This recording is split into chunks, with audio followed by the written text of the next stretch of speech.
पुंडलीकवरदा हरिविठ्ठल श्री ज्ञानदेव तुकाराम पंढरीनाथ भगवान की जय। माऊली ज्ञानेश्वर महाराज की जय। शांती ब्रह्म एकनाथ महाराज की जय। जगद्गुरु तुकाराम महाराज की जय। सद्गुरु जोग महाराज की जय। सच्चिदानंदरूपाय विश्वोत्पत्त्यादिहेतवे तापत्रय विनाशाय श्रीकृष्णाय वयं नुमः। नमो सद्गुरु तुकया ज्ञानदीपा नमो सद्गुरु सच्चिदानंदरूपा नमो सद्गुरु भक्तकल्याणमूर्ते नमो सद्गुरु भास्करा पूर्णकीर्ती एकात्मता जानोनी भाव एका एकादशाची करी शुद्ध टीका जनार्दनाचे प्रिय पात्र पाहे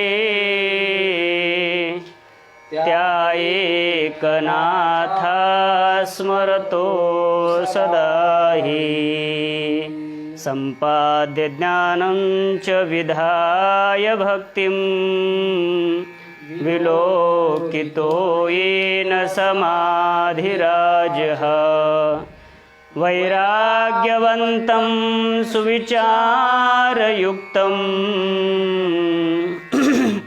नमामि। हरि ओम तत्सत। श्री कृष्ण प्रसन्न श्री एकनाथी भागवत अध्याय 2। गोपाल कृष्णाय नमः। जय जय देवाधिदेवा भोगीशी गुरुत्वे सुहावा विश्वी विश्वात्माये सद्भावा तू कृपेने जेव्हा अवलोकिशी। प्रस्तुत प्राप्त प्रसंगी प्रस्तुत सेवेकरिता प्राप्त झालेला हा श्री एकनाथी भागवत ग्रंथातील अध्याय क्रमांक 2। या 2ऱ्या अध्यायामध्ये काही प्रामुख्याने विषय आलेले आहेत। ते कोणते विषय आलेले आहेत हे स्वतः आपल्याला श्रीनाथ महाराज ओवीच्या द्वारा देखील आपल्याला प्रकट करून सांगतायत। स्वतः नाथ महाराज म्हणतायत, 2य अध्यायी निरूपण नारद वसुदेव संवाद जान निमिजायंताचे प्रश्न मुख्य लक्षण भागवत धर्म। अशा प्रकारचा हा संवाद आणि अशा प्रकारचं हे चिंतन, अशा प्रकारचे हे प्रकरण या ग्रंथामध्ये येणार आहेत। स्वतः नाथ महाराज म्हणतात, या 2ऱ्या अध्यायामध्ये देवर्षी नारद आणि वसुदेव यांचा संवाद आहे। या 2ऱ्या अध्यायामध्ये आणखी देखील विदेह जनक आणि नवयोगेश्वर अशा प्रकारचा यांचा देखील संवाद आहे आणि भागवत धर्माचं वर्णन या अध्यायामध्ये होणार आहे। आणि याच्याच अंतर्गत पुन्हा आणखीही काही विषय या अध्यायामध्ये येणार आहेत। ते म्हणजे नारद आणि वसुदेव यांची भेट आणि संवाद आपण बोलून गेलो होतो आणि त्यांच्या संवादामध्ये पुन्हा संत महात्म्यांच्या दर्शनाचं महात्म्य येणार आहे। पुन्हा जड भरताची अशा प्रकारची कथा येणार आहे। या संवादामध्ये दोघांच्याही संवादामध्ये जड भरताची कथा येणार आहे। पुन्हा भागवत धर्माचं जसं निरूपण होणार आहे तशाच पद्धतीने भगवत भक्ताचे लक्षणं देखील या अध्यायामध्ये सांगितल्या जाणार आहेत। त्याच पद्धतीने भगवान परमात्मा आणि भगवान परमात्म्याचे भक्त यांची अनन्यता या अध्यायामध्ये पाहायला मिळणार आहे। आणि सरते शेवटी या अध्यायामध्ये भगवान परमात्म्याच्या नामस्मरणाचं महात्म्य देखील या अध्यायामध्ये येणार आहे। या संपूर्ण विषयाचं सविस्तर चिंतन पाहण्याच्या अगोदर या कार्यक्रमाच्या संबंधाने थोडासा परिहार देणं अत्यंत गरजेचं आहे। विश्व माऊली भगवान ज्ञानोबाराय वैराग्य रागरसिक जगद्गुरु तुकोबराय, शांती ब्रह्मनाथ महाराज, प्रातस्मरणीय स्वानंद सुखनिवासी सद्गुरू जोग महाराज, वारकरी संप्रदायातील सकल संत मांदियाळी आणि वारकरी संप्रदायाचं परम आराध्य दैवत भगवान श्री विठ्ठल पांडुरंग परमात्मा यांच्या अपार अहैतुकी कृपेमुळे अनुग्रहामुळे परमपावन अशा या श्रावण मासामध्ये चालत असलेला हा श्री एकनाथी भागवत या ग्रंथावरील चिंतन सोहळा. या चिंतन सोहळ्याचं शीर्षक आहे खांब दिला भागवत आणि या शीर्षकाच्या अंतर्गत जवळजवळ 1 महिनाभर अशा प्रकारचं चिंतन या सोहळ्याचं होणार आहे. श्री एकनाथी भागवत या ग्रंथाचं होणार आहे. या कार्यक्रमाचे मार्गदर्शक श्री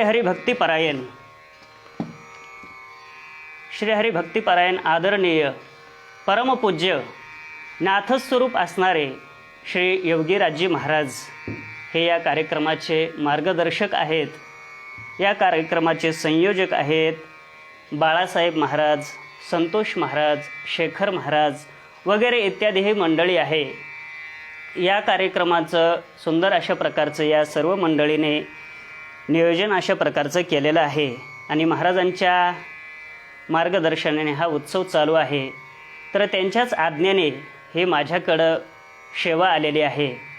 माझ्याकडं आली म्हणजे मी काही कोणीतरी फार मोठा विद्वान वक्ता आहे किंवा फार मोठा काहीतरी ज्ञानी आहे अशा संबंधाने नाही, तर हे खऱ्या अर्थाने सेवा म्हणजे गीता मंदिराच्या संबंधाने आणि आदरणीय प्रातस्मरणीय ब्रह्मलीन बाजीराव बाबांच्या संबंधाने खऱ्या अर्थाने माझ्याकडे आलेली आहे. वास्तविक पाहता नव्हे बहुश्रुत नव्हे ज्ञानशीळ, दास मी दुर्बळ वैष्णवांचा, अशा प्रकारची परिस्थिती आहे. तरी देखील या द्वितीय अध्यायावरती चिंतन करण्याचं धाडस करण्याचं कारण एकच आहे. ज्यांच्या मार्गदर्शनाने हा उत्सव चालू आहे ते नाथस्वरूप असणारे श्री महाराज, त्यांच्या मार्गदर्शनाने हा उत्सव सुरू आहे. ते नक्कीच आपली ही सेवा पूर्ण करून घेतील. त्याच पद्धतीने शांतीब्रह्म श्री एकनाथ महाराज जशी बुद्धी देतील, प्रातस्मरणे स्वानंद सुखनिवासी सद्गुरू जोग महाराज जशी बुद्धी देतील, माझ्या वारकरी शिक्षण संस्थेतील माझे सर्व गुरुवरी मंडळी मला जशी बुद्धी देतील आणि प्रातस्मरणीय ब्रह्मलीन श्रीगुरू बाजीराव बाबा जशी बुद्धी देतील, तशा पद्धतीने आपण या दुसऱ्या अध्यायाचं चिंतन करणार आहोत. नाथ महाराजांच्या जीवनाचा जर विचार केला तर नाथ महाराजांच्या जीवनामध्ये अनेक प्रकारची ग्रंथसंपदा निर्माण झालेली आहे. जेवढी नाथांच्या जीवनामध्ये ग्रंथसंपदा निर्माण झाली नक्की आपल्याला सांगता येईल. खचितच इतर संतांच्या जीवनामध्ये तेवढी वाङ्मयी सेवा, तेवढी ग्रंथनिर्मिती आपल्याला दिसत नाही. वारकरी संप्रदायाचं खऱ्या अर्थाने वाङ्मयाच्या दृष्टीने जर वैभव जर कोणाकडे जर असेल तर हे नाथ महाराजांकडे पाहावं लागतं. अशा पद्धतीने नाथ महाराजांच्या जीवनामध्ये अनेक प्रकारचे लहान मोठे ग्रंथ निर्माण झाले. त्या सर्वच ग्रंथाचा इथं उल्लेख न करता त्याच्यातले काही प्रमुख ग्रंथ जे मोठाले आहेत त्याचं थोडक्यामध्ये वर्णन करतो. मी इथं नाम उल्लेख करतो. त्याच्यामध्ये सगळ्यात मोठा ग्रंथ जर नाथांचा कोणता जर असेल तर तो म्हणजे श्री भावार्थ रामायण. अत्यंत गोड, अत्यंत रमणीय अशा प्रकारचा हा ग्रंथ आहे.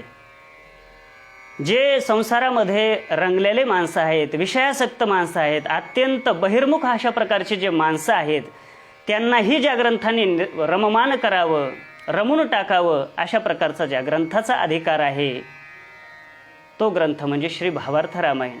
म्हणून आजही आपण पाहतो अगदी या महाराष्ट्रातल्या वर्णन केलेले आहेत.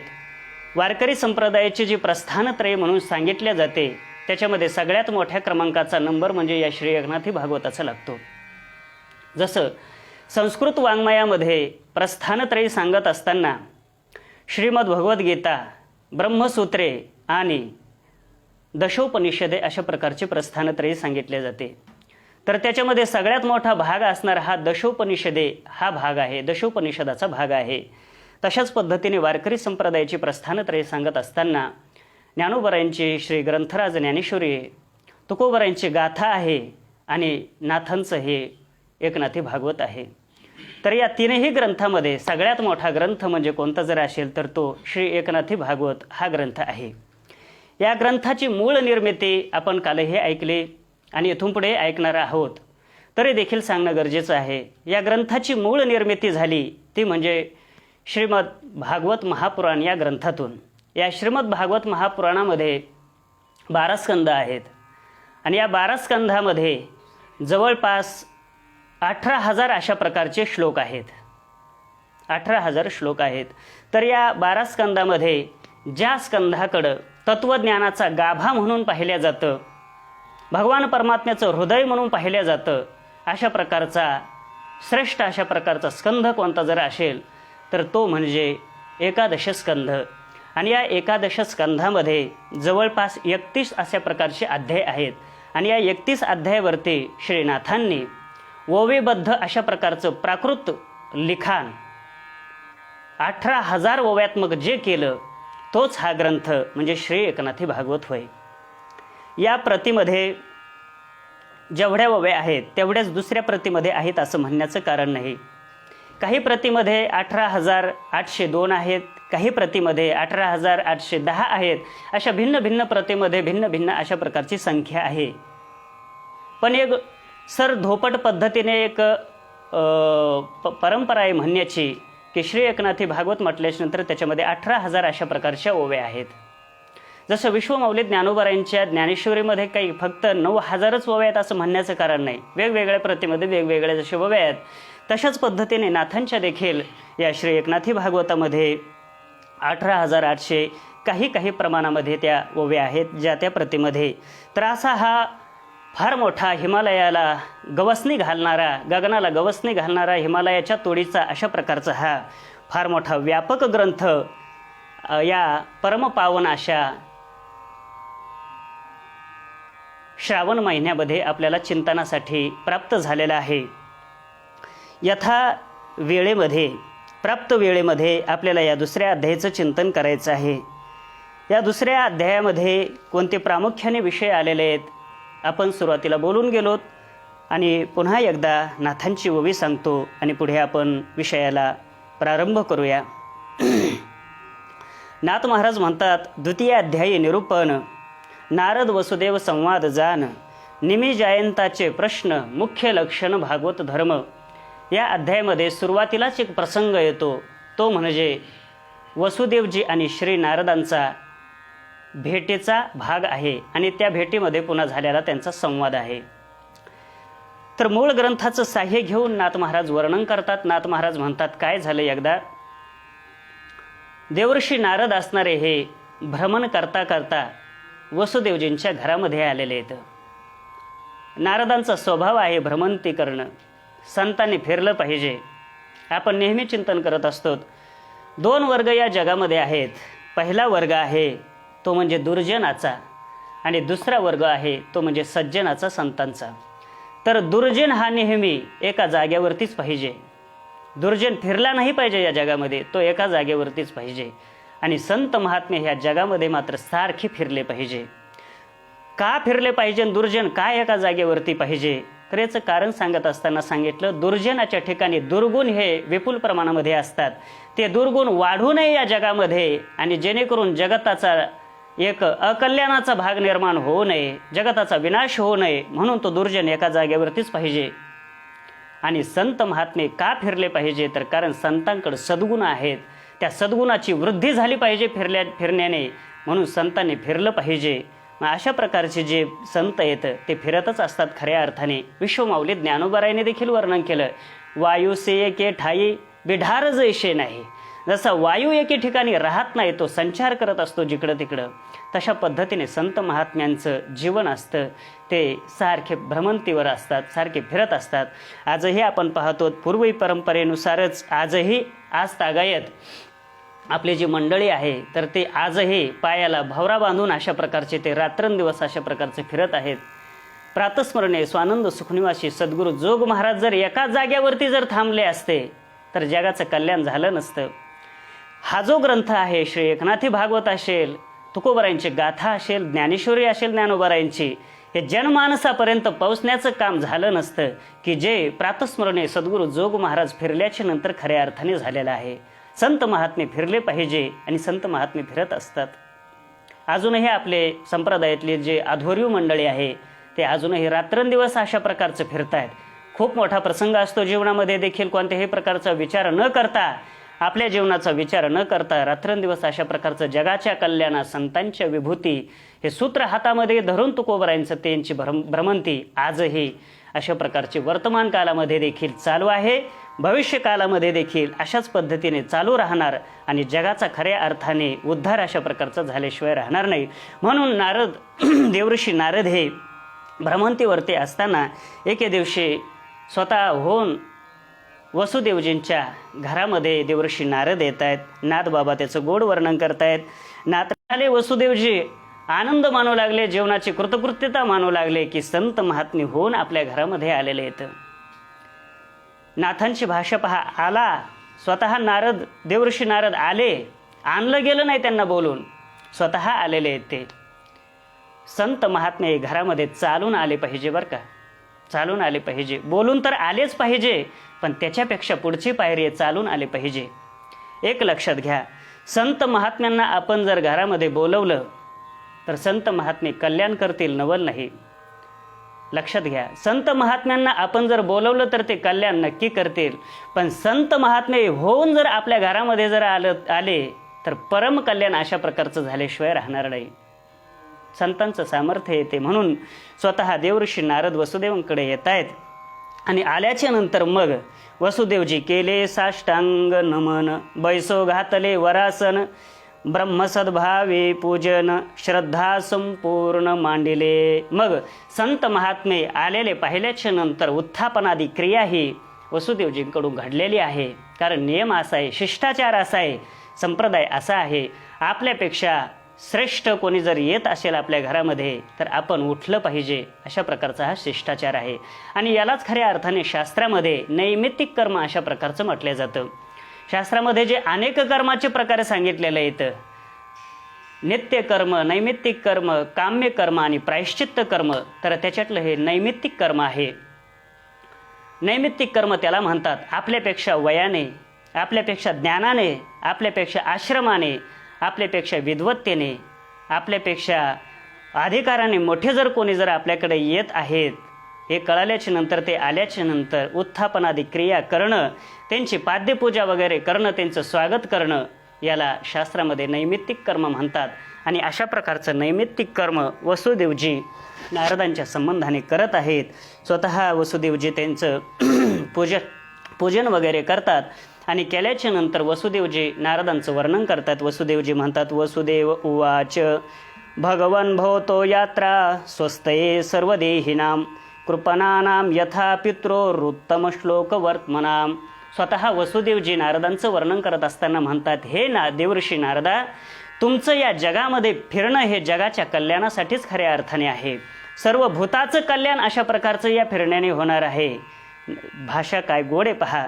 भगवान भवतो यात्रा स्वस्तये सर्व देहिनाम.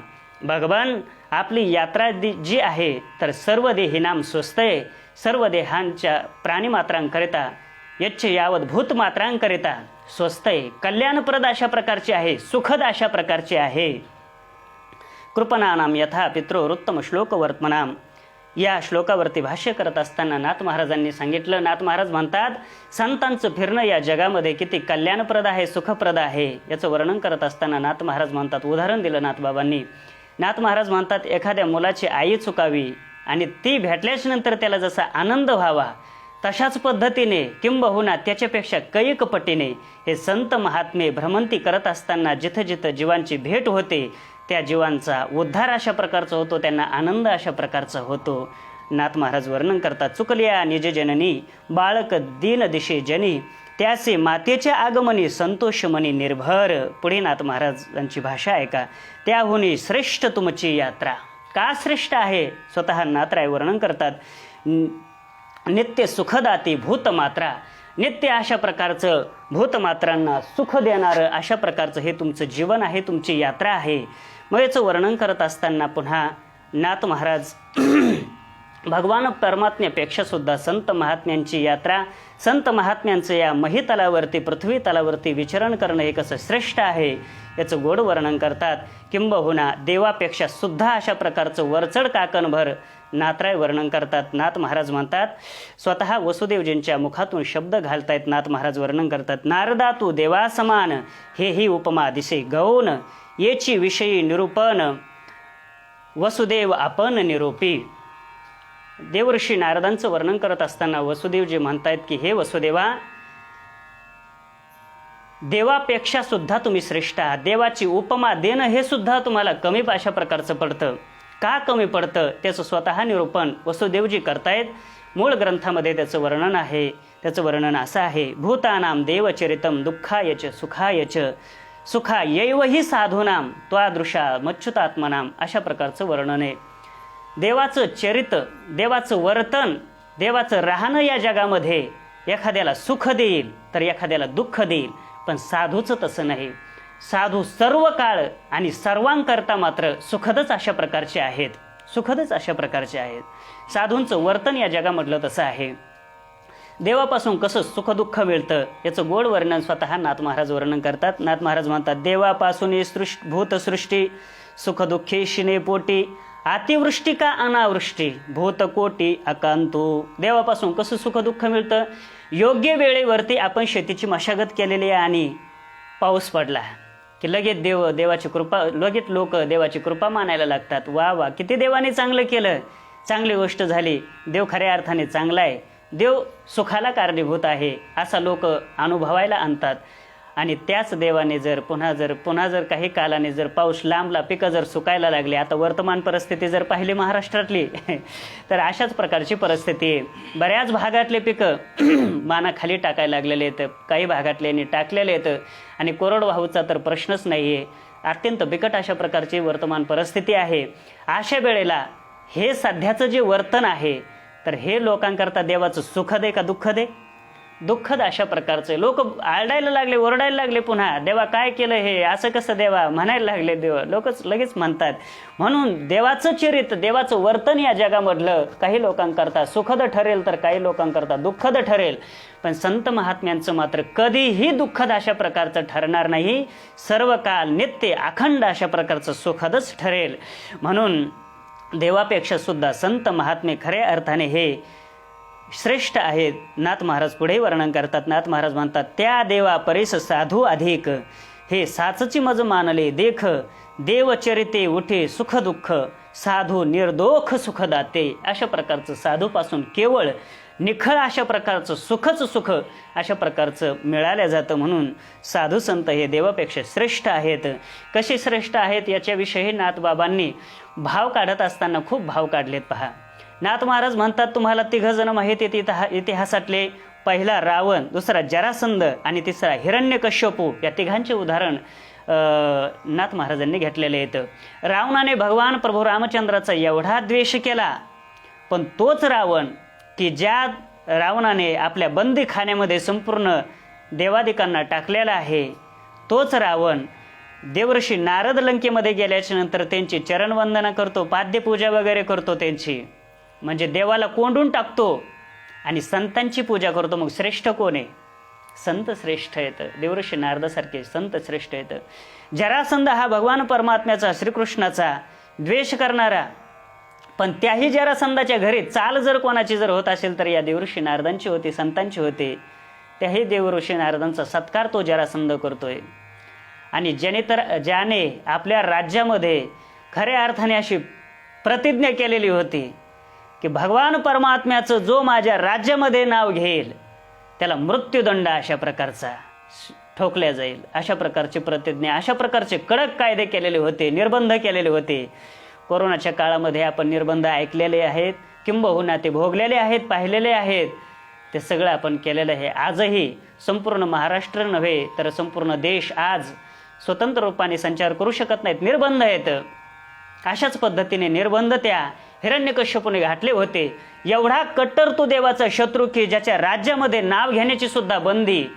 पण त्याही हिरण्यकश्यपूच्या घरी देवर्षी नारद गेल्याच्या नंतर हिरण्यकश्यपू म्हणतो, देवर्षी नारदा खूप दिवसांनी भेट झाली, खूप दिवसांनी आगमन झालंय, आज कीर्तनच करा म्हटले तुम्ही. खूप दिवसांनी आलेले आहेत, याला कदाचित त्यालाही वाटलं असं नारदांचे कीर्तन बंद आहेत का काय माहीत सध्या. पण तसं नव्हतं. नारद काय दुसऱ्यासारखे कीर्तनकार नव्हते. वर्तमान हल्ली कीर्तनकारासारखे देवऋषी नारद हे संत नव्हते. ते अखंड अशा प्रकारचं नामचिंतन करत होते. पण भावनाथांनी तिथं तो व्यक्त केलेला आहे. स्वतः हिरण्यकश्यपू म्हणतो, नाव घेऊन येदी देवाचे हे बिरुद हिरण्यकश्यपूचे, हे हिरण्यकश्यपूचं ब्रीद आहे. पण तोच हिरण्यकश्यपू काय म्हणतो, त्याशी कीर्तन तुझे ऋषे विषमत्व साचे तुझ नाही. पण त्याच हिरण्यकश्यपूला नाथ महाराज म्हणतात, या देवऋषी नारदांचं कीर्तन आवडत होतं म्हणून देवापेक्षा संत हे श्रेष्ठ येतं. हे वर्णन झाल्याच्या नंतर आणखी देवापेक्षा संत कसे श्रेष्ठ येतं याचं एक कारण सांगितलं. कारण देव हे कर्मसापेक्ष आहेत म्हटले. त्याचं वर्णन करत असताना मूळ ग्रंथामध्ये वर्णन आहे, भजंती ये यथा देवान देवा अपि तथैव तान छायेव कर्म सचिवा साधो दीनवत्सलाः. त्याचं वर्णन असं केलं की देव हे कर्मसापेक्ष आहेत. आपण जसं कर्म करू तशा पद्धतीने ते फळ देतात. आपण जशी भक्ती करू तशा पद्धतीने ते फळ देतात. आणि जे भक्ती करणार नाहीत, कर्म करणार नाहीत चांगलं, त्यांना विघ्न केल्याशिवाय देव राहत नाहीत. म्हणून हे देवाच्या ठिकाणी उणीव आहे. नाथ महाराजांची भाषा आहे, जे जैसे देव यागी यजिजती तैसे तैशी फळे देव देती न भजता येते विघ्नेशुचिती. ऐशी गती देवांची, अशी गती देवाची. पण हे संताकडे लावता येत नाहीत. साधू हे कसे आहेत तर नाथ महाराज मूळ ग्रंथामध्ये वर्णन आहे, साधो दीनवत्सला. हा साधू दीनवत्सल आहेत. श्री विष्णू सहस्रनामामध्ये भगवान परमात्म्याचं वर्णन करत असताना केलेलं आहे, माधवो भक्तवत्सल. हा माधव नाम परमात्मा भक्तवत्सल आहे. आणि साधू कसे आहेत, साधू हे दीनवत्सल आहेत. म्हणून भगवान परमात्म्यापेक्षा सुद्धा संत महात्मे श्रेष्ठ आहेत.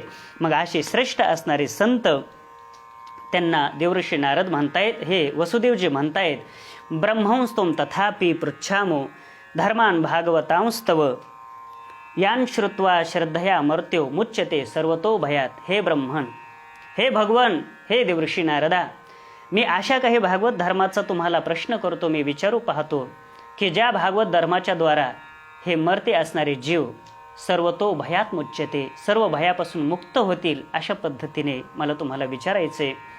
इथं ब्रह्मंस्तुम तथापि, हा तथापि शब्दाचा अर्थ करत असताना नाथ महाराजांनी गोड केलेला आहे ओवीमध्ये. नाथ महाराज म्हणतात, तथापि का म्हटले वसुदेवजी, कारण संतांची भेट झालेली होती. देवऋषी नारद हे होऊन आलेले होते, म्हणजे अधिकारी आहेत वसुदेवजी.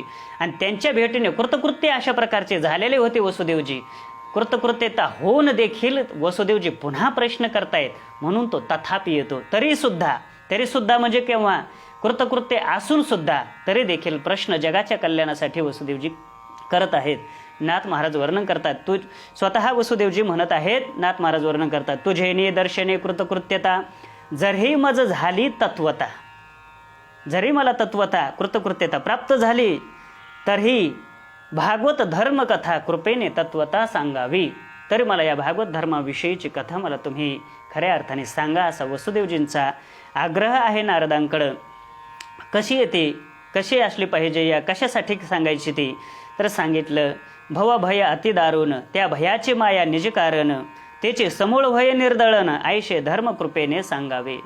असा काही मला तुम्ही धर्म सांगा की ज्या धर्माच्या द्वारा हे भवभय असणारी हा संसार, ही माया जी दुःखाला कारणीभूत आहे, तिचं निरसन झालं पाहिजे. अशा प्रकारचं विचारल्याच्या नंतर पुढे पुन्हा या प्रश्नाने खऱ्या अर्थाने देवऋषी नारदांना खूप अशा प्रकारचा आनंद झालेला आहे. देवऋषी नारद म्हणतात, नाथ महाराज वर्णन करतात, ऐकता वसुदेवाचा प्रश्न नारद सुखावे पूर्ण. वसुदेवजींचा प्रश्न ऐकला आणि सुख अशा प्रकारचं झालेलं आहे. आणि मग स्वानंद गिरा गर्जून काय आपण बोलत. मग आनंद झालेला आहे. त्या आनंदाच्या भरामध्ये स्वतःच्या स्वांत आनंदामध्ये, त्या स्वतःच्या आनंदामध्ये स्वतः देवऋषी नारद गरजून बोलायला लागले म्हटले. कारण श्रोता चांगला मिळालेला होता, प्रश्न चांगला होता, सगळ्याच गोष्टी चांगल्या होत्या. मग आता उत्तरही तशाच पद्धतीने दिलं पाहिजे. आनंद झालेला आहे. आणि त्या आनंदाच्या भरामध्ये देवऋषी नारद म्हणतायत, नारद उवाच, अशा प्रकारचं नारद बोलतायत. काय बोलतायत, सम्यक एतद् व्यवसितं भवता सात्वत्तरषभ यत्पृच्छसे भागवतान धर्मांस्त्वं विश्वभावनान. अशा प्रकारचं वर्णन आहे. या प्रश्नाच्या द्वारा हे वसुदेवा, तो जो हा प्रश्न केलाय, हा जो प्रश्न आहे तो साधारण अशा प्रकारचा प्रश्न नाही. या प्रश्नाच्या द्वारा साधक जन निष्पाप होतील किंवा त्यांचा उद्धार होईल यात नवल नाही, तर या प्रश्नाच्या द्वारा जे जीवनामध्ये अत्यंत पाप करणारे पापी लोक आहेत, अशा प्रकारचे जे पापी लोक, त्या पापी लोकांचा देखील उद्धार या प्रश्नाने खऱ्या अर्थाने होणार आहे. नाथ महाराज वर्णन करतात, तुझेने प्रश्नोत्तरे जाण साधक निस्तरी संपूर्ण, साधकाचे नवल कोण महापापी पावन येणे होती. साधकाचं नवल काय सांगायचं म्हटले उद्धरून जातील. अत्यंत महापापी असणारे जे लोक आहेत तर त्यांचा देखील उद्धार या प्रश्नाने होणार आहे.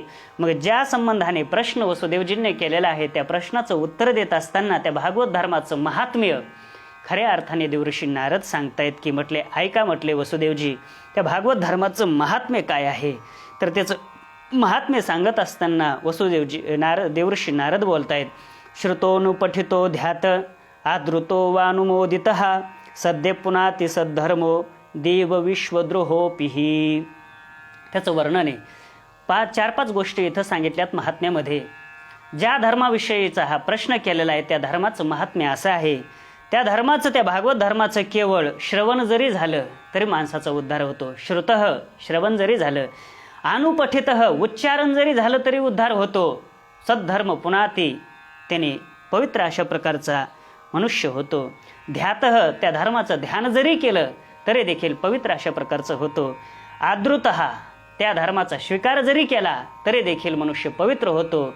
आणि शेवटी सांगितलं अनुमोदितः, म्हणजे काहीच जर नाही करता आलं तर कमीत कमी त्या गोष्टीला अनुमोदन तरी द्या. अनुमोदन जरी दिलं तरी देखील अशा प्रकारचा उद्धारच झाल्याशिवाय राहत नाही. आता हा अशा प्रकारचा हा गोड उत्सव सुरू आहे. ज्या ज्या ठिकाणी असे उत्सव सुरू असतात माणसाने त्यांना अनुमोदन दिलं पाहिजे, अनुमोदन दिलं पाहिजे. आणि ज्याला अनुमोदन देणं होत नाही त्यांनी कमीत कमी शांत तरी बसलं पाहिजे. कारण त्यांनी जर काटाकाटी केली, अनुमोदन न देता त्याला जर त्याच्यापासून जर प्रतिबंध जर घातला तर फार मोठा पुढचा प्रवास त्याला भोगावा लागतो, त्याला फार मोठं संकट असतं पुढे.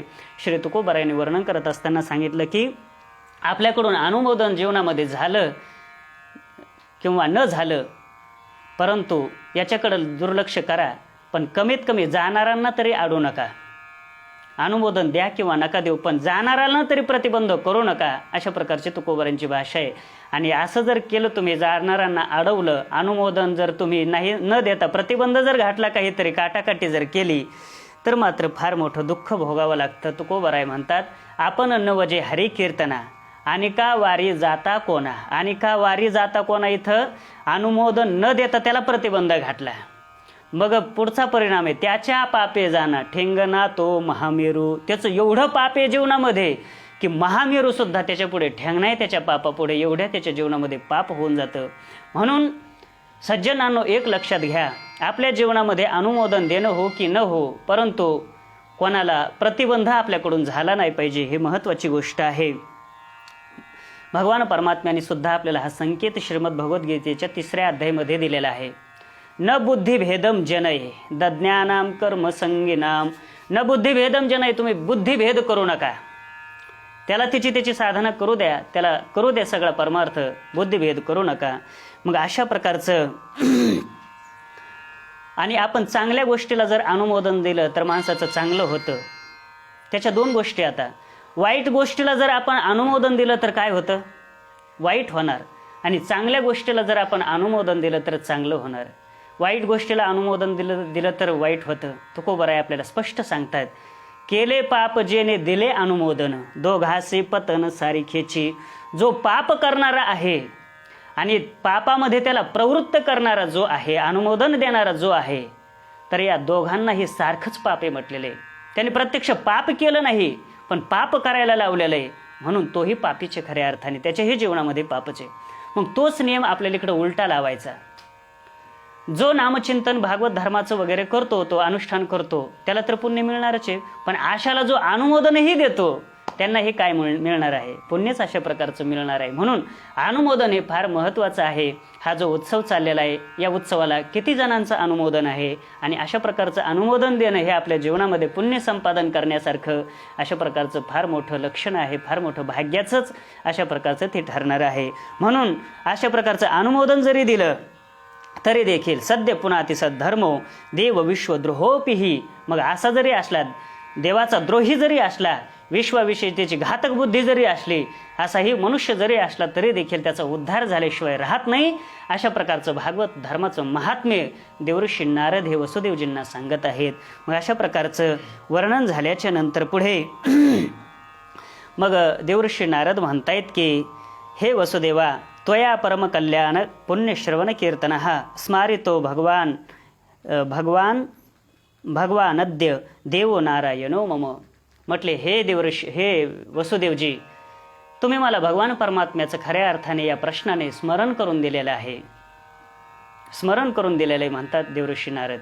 किती लिहित आहे अखंड नामचिंतन करणारे देवऋषी नारद, पण वसुदेवाच्या प्रश्नाला एवढे ते आकर्षित झाले, एवढ्या वसुदेवाच्या प्रश्नाला ते सुखावले गेले की म्हटले हे वसुदेवजी, तुमच्या प्रश्नाने खऱ्या अर्थाने मला भगवान परमात्म्याचं आज स्मरण झालं.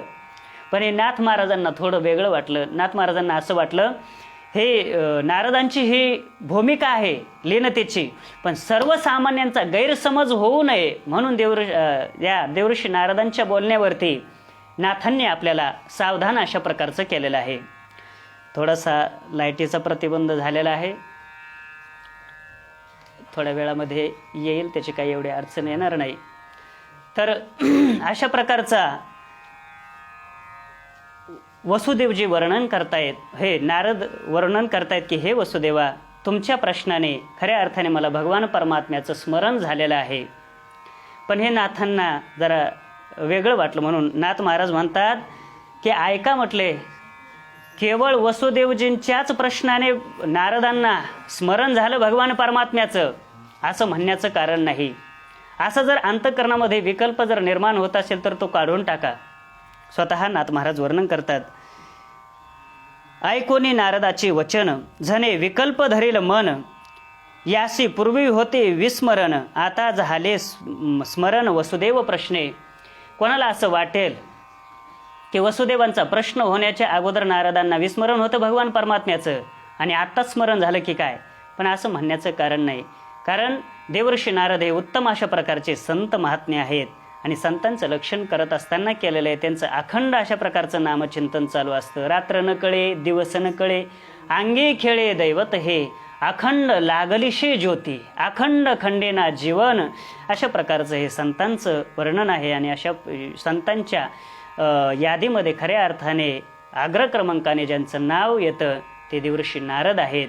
म्हणून अशा देवऋषी नारदांना भगवान परमात्म्याचं विस्मरण कधीही होणार नाही. भगवान परमात्म्याचं स्मरणच अशा प्रकारचं आहे म्हणून असं बोलण्याचं काही कारण नाही. तर याचं बोलण्याच्या नंतर मग या वसुदेवजींच्या प्रश्नाने कोणाकोणाला आनंद होणार आहे, काय होणार आहे याचं सविस्तर चिंतन नाथ महाराज वर्णन करतात. नाथ महाराज म्हणतात, या लागी मुक्त मुमुक्षु विषयी जन भागवत धर्मे निवती संपूर्ण, तोची वसुदेवे केला प्रश्न तेने नारद पूर्ण सुखावला. या वसुदेवजींच्या प्रश्नाने जे कोणी मुक्त असतील, मुमुक्षु असतील, विषयी असतील आणि जे जन असतील, या जन शब्दाचा अर्थ पामर असा विषय करायचा. म्हणजे शास्त्रामध्ये जे काही पामर विषयी जिज्ञासू आणि मुक्त जे काही वर्ग सांगितलेले आहेत, संपूर्ण यच्चयावत प्राणीमात्रामध्ये हे 4 वर्ग आहेत. या चौघांना आनंद होतो या प्रश्नाने. याचा अर्थच असा आहे संपूर्ण विश्वाला अशा प्रकारचा आनंद या प्रश्नाने अशा प्रकारचा झालेला आहे. म्हणून पुढे नाथ महाराज वर्णन करतात, मग अशा प्रकारचा नारदांना आनंद झाल्याच्या नंतर नारद आता या भागवत धर्माविषयीचं कथन वसुदेवजींना सांगणार आहेत. नाथ महाराज वर्णन करतात, जे का पूर्व परंपरागत जीर्ण भागवत धर्म येथ सांगावा नारद मुनी निश्चित, सांगावया नारद मुनी निश्चित उपपादित इतिहासू. आता हा भागवत धर्माचं निरूपण करण्याकरिता देवऋषी नारद एक जुना अशा प्रकारचा इतिहास वसुदेवांना सांगत आहेत. काय झालं म्हणतात, अशाच प्रकारचा प्रश्न एकदा नवयोगेश्वरांना जनक राजाने केला होता. मग कोणी म्हणेल हे नवयोगीश्वर नेमके कोण आहेत, यांची पूर्व परंपरा आम्हाला सांगा, वंशावळी अशा प्रकारची सांगा. तर त्यांची वंशावळी थोडक्यामध्ये अशी आहे, स्वयंभुव मनुचा मुलगा प्रियव्रत, प्रियव्रताचा मुलगा अग्निध्र, अग्निध्राचा मुलगा नाभी आणि त्या नाभीपासून ज्ञानाचा साक्षात गाभा असणारे जे ते ऋषभदेव झाले आणि त्या ऋषभदेवाला 100 अशा प्रकारचे मुलं झाले. ऋषभदेव हे अत्यंत ज्ञानी महात्मे म्हणून ओळखले जाणारे, त्यांचं गोड चरित्र श्रीमद भागवतामध्येच गोड वर्णन केलेलं आहे. सविस्तराने तो चरित्र आहे त्यांचं, इथं सांगण्याचं कारण नाही. तर साक्षात ज्ञानाचे प्रतिभावान म्हणजे हे ऋषभदेव आहेत. प्रतिभावान ज्ञानी ते आहेत. खऱ्या अर्थाने हे फार अवघड असतं प्रतिभावान ज्ञानी असणं. काहीकडे ज्ञान असतं पण प्रतिभा नसते, काहीकडे प्रतिभा असते पण ज्ञान नसतं, काहीकडे दोन्ही नसतं. आपण नेहमी चिंतन करतो. आणि ज्यांच्याकडे दोन्हीही होतं, ज्ञानही आहे आणि प्रतिभाही, असे ज्ञान आणि प्रतिभा संपन्न अशा प्रकारचे जे ते ऋषभदेव, त्या ऋषभांना 100 मुलं झाले. आणि त्या 100 मुलापैकी सगळ्यात ज्येष्ठ असणारे त्यांचे पुत्र म्हणजे हे भरत होऊन गेले. भरत राजा, त्यांचं वर्णन करत असताना मूळ ग्रंथामध्ये असं वर्णन आहे, तेषां वै भरतो ज्येष्ठो नारायण परायणः. भगवान परमात्म्याच्या कीर्तनामध्ये रममान असणारे हे भरत जे आहेत. आणि खऱ्या अर्थाने त्यांच्याच नावाने या देशाला भारत देश अशा प्रकारचं नाव पडलेलं आहे. हे गोड कथा या भागामध्ये येणार आहे भरतजींची. विख्यातम वर्षमे तद्यन नामना भारतमद्भुतम. त्या भरत राजामुळेच खऱ्या अर्थाने या देशाला भारत नाव पडलं. मग कोणी म्हणेल या देशाचं अगोदरचं नाव काय होतं? तर या देशाचं अगोदरचं नाव होतं अजनाभ. अजनाभ खंड म्हणा किंवा अजनाभ वर्ष म्हणा. वर्ष शब्दाचाच अर्थ खंड अशा प्रकारचा होतो. मग अजनाभ या देशाचं नाव होतं. पण हा भरत राजा ऋषभदेवाच्या पोटाला आला आणि एवढी क्रांती केली या राजाने की या राजाच्याच नावाने खऱ्या अर्थाने या देशाला तिथून पुढे ओळखल्या अशा प्रकारचं चाललेलं आहे. आज तागायत या देशाला भारत जे नाव आहे तर ते भरत राजाच्याच मुळे खऱ्या अर्थाने आहे.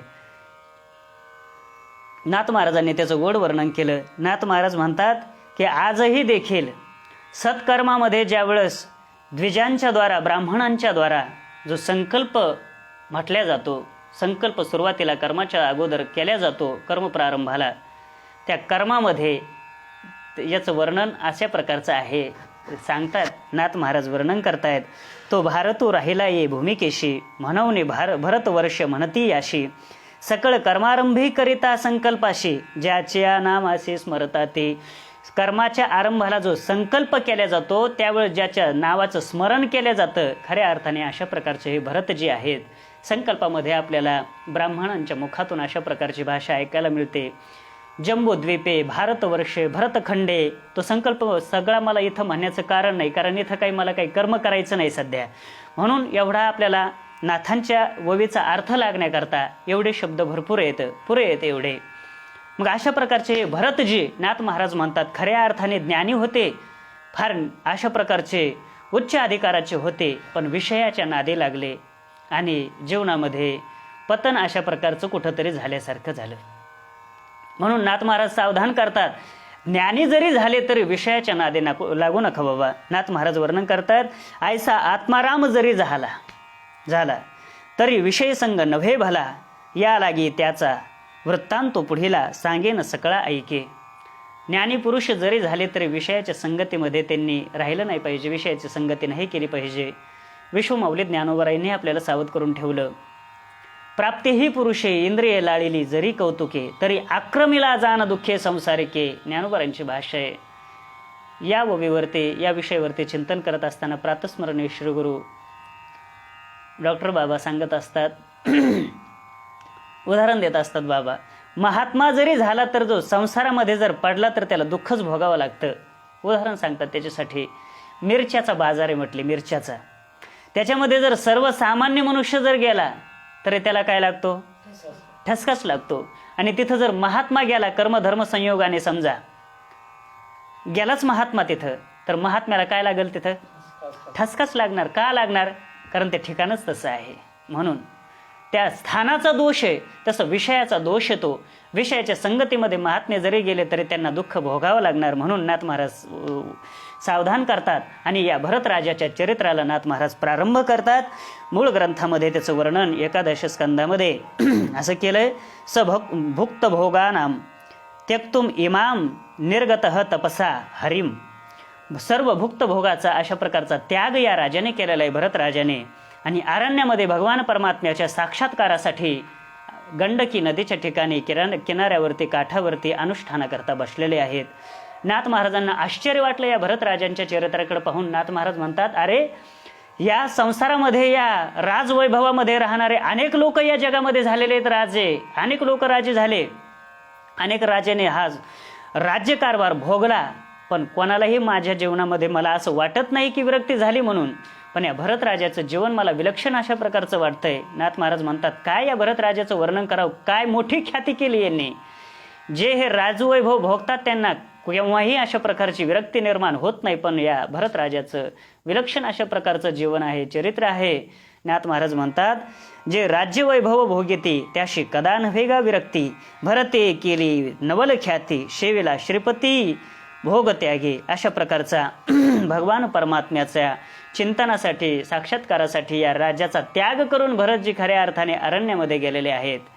आमच्या श्री तुकोबरायांचं वर्णन करत असताना निळोबराय वर्णन करतात, आपल्या श्रीगुरू असणारे निळोबरायांचे श्रीगुरू असणारे श्री तुकोबरायांचं वर्णन करत असताना निळोबराय म्हणतात, प्रपंच रचना सर्व ही भोगुनी त्यागेली. अगोदर भोगली, नंतर त्यागून टाकली. हे फार विचित्र घटना आहे महाराज. हे सोपं आहे बोलण्याकरता, पण करण्याकरता खूप अवघड आहे.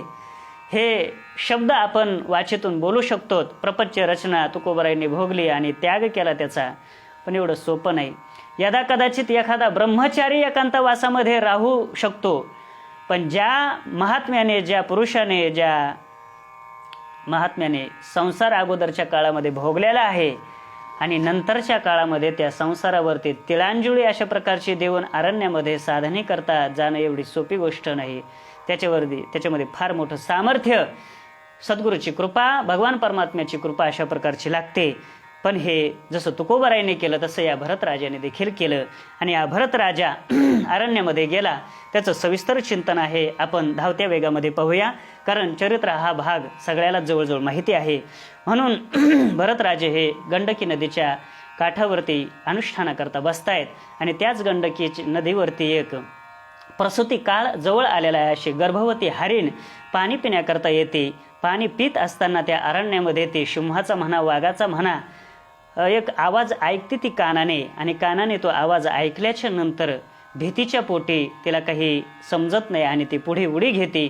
उडी तिची पाण्यामध्ये पडते. प्रसूती काळ जवळ आलेला होता. कर्मधर्म संयोग, तो गर्भ त्या पाण्यामध्ये पडतो. भीतीच्यामुळे ते हरीण तशीच अरण्यामध्ये पुढे निघून जाते. आणि ते सगळं दृश्य साधना करणारे भरतजी आहेत, ते भरतजी पाहतायत. भरतजीचं दयाद्र अंतःकरण कळवळल्या गेलं आणि भरतजी साधनेतून उठले स्वतः आणि त्या पाण्यातून ते पाडस, त्या हरणाचं पाडस बाहेर काढलेलं आहे. शास्त्र असं सांगतं, खऱ्या अर्थाने दयेचं काम इथं संपूर्ण झालं होतं. तिथून पुढे भरताने खऱ्या अर्थाने त्याचं पालन करायला पाहिजे होतं का नव्हतं हा स्वतंत्र भाग आहे, पण दया इथपर्यंतच होती खऱ्या अर्थाने. पण भरत राजाने ते दया दाखवून पुन्हा ते दयेचं त्या पाडसाला पालन करून ती दयेचीच परिणती खऱ्या अर्थाने या ममतेमध्ये, या मोहामध्ये झाली. आणि तीच ममता खऱ्या अर्थाने या भरत राजाला बंधनाला कारणीभूत अशा प्रकारची ठरली. मग त्याचं पालन करता अनुष्ठान करत असताना, जेवण वगैरे करत असताना, फलाहार वगैरे करत असताना, सगळी क्रिया करत असताना ते हरण त्यांच्या पाडस ते भरत राजाबरोबर राहायचं. त्यांच्या अंगाचा वास घ्यायचं, त्यांना चाटायचं. चाटल्याच्या नंतर, स्पर्श केल्याच्या नंतर भरत राजाला खूप आनंद व्हायचा. भरत राजाही स्वतः म्हणायचे, पहा ना, या अरण्यामध्ये याला तरी कोणी माझ्याशिवाय, मीच याचा मायबाप आहे, मीच याचं पालन करतो. असं खूप आनंदी होऊन गेले, एवढी ममता जडली त्याच्यावरती. आणि करता करता करता नाथ महाराज म्हणतात, भरत राजाचा अंतकाळ जवळ आला. आणि अंतकाळ जवळ आल्याच्या नंतर अंतकाळाच्या शयेवरती, अंतसमयाच्या शयेवरती त्या प्रसंगामध्ये भरत राजा पडलेले आहेत. स्वभाव धर्माप्रमाणे हरणाचा कळप येतो, त्या हरणाच्या कळपामध्ये ते पाडस निघून जातं. सारखं चिंतन त्या पाडसाचं भरत राजाच्या अंतःकरणामध्ये चालतं. आणि तेवढ्या याच्यामध्ये काळाचा घाला भरत राजावरती होतो. परिणाम त्याचा असा होतो, शास्त्र असं सांगतं, अंते गती सामते. अंतकाळाला जशी आपली बुद्धी असेल तशा पद्धतीने आपल्याला पुढचा जन्म अशा प्रकारचा मिळत असतो. नाथरायाने वर्णन करून ठेवलं हरिपाठाच्या पहिल्याच अभंगामध्ये, जन्म घेणे लागे वासनेच्या संगे, या वासनेमुळेच खऱ्या अर्थाने जन्म अशा प्रकारचा घ्यावा लागतो. अशा प्रकारचा त्या वासनेमुळे जन्म या भरत राजाला अशा प्रकारचा प्राप्त झालेला आहे. मग हरणाच्याच गर्भामध्ये गेले आणि हरणाच्या गर्भामध्ये जाऊन मात्र त्यांचा ज्ञानाला प्रतिबंध आला नाही.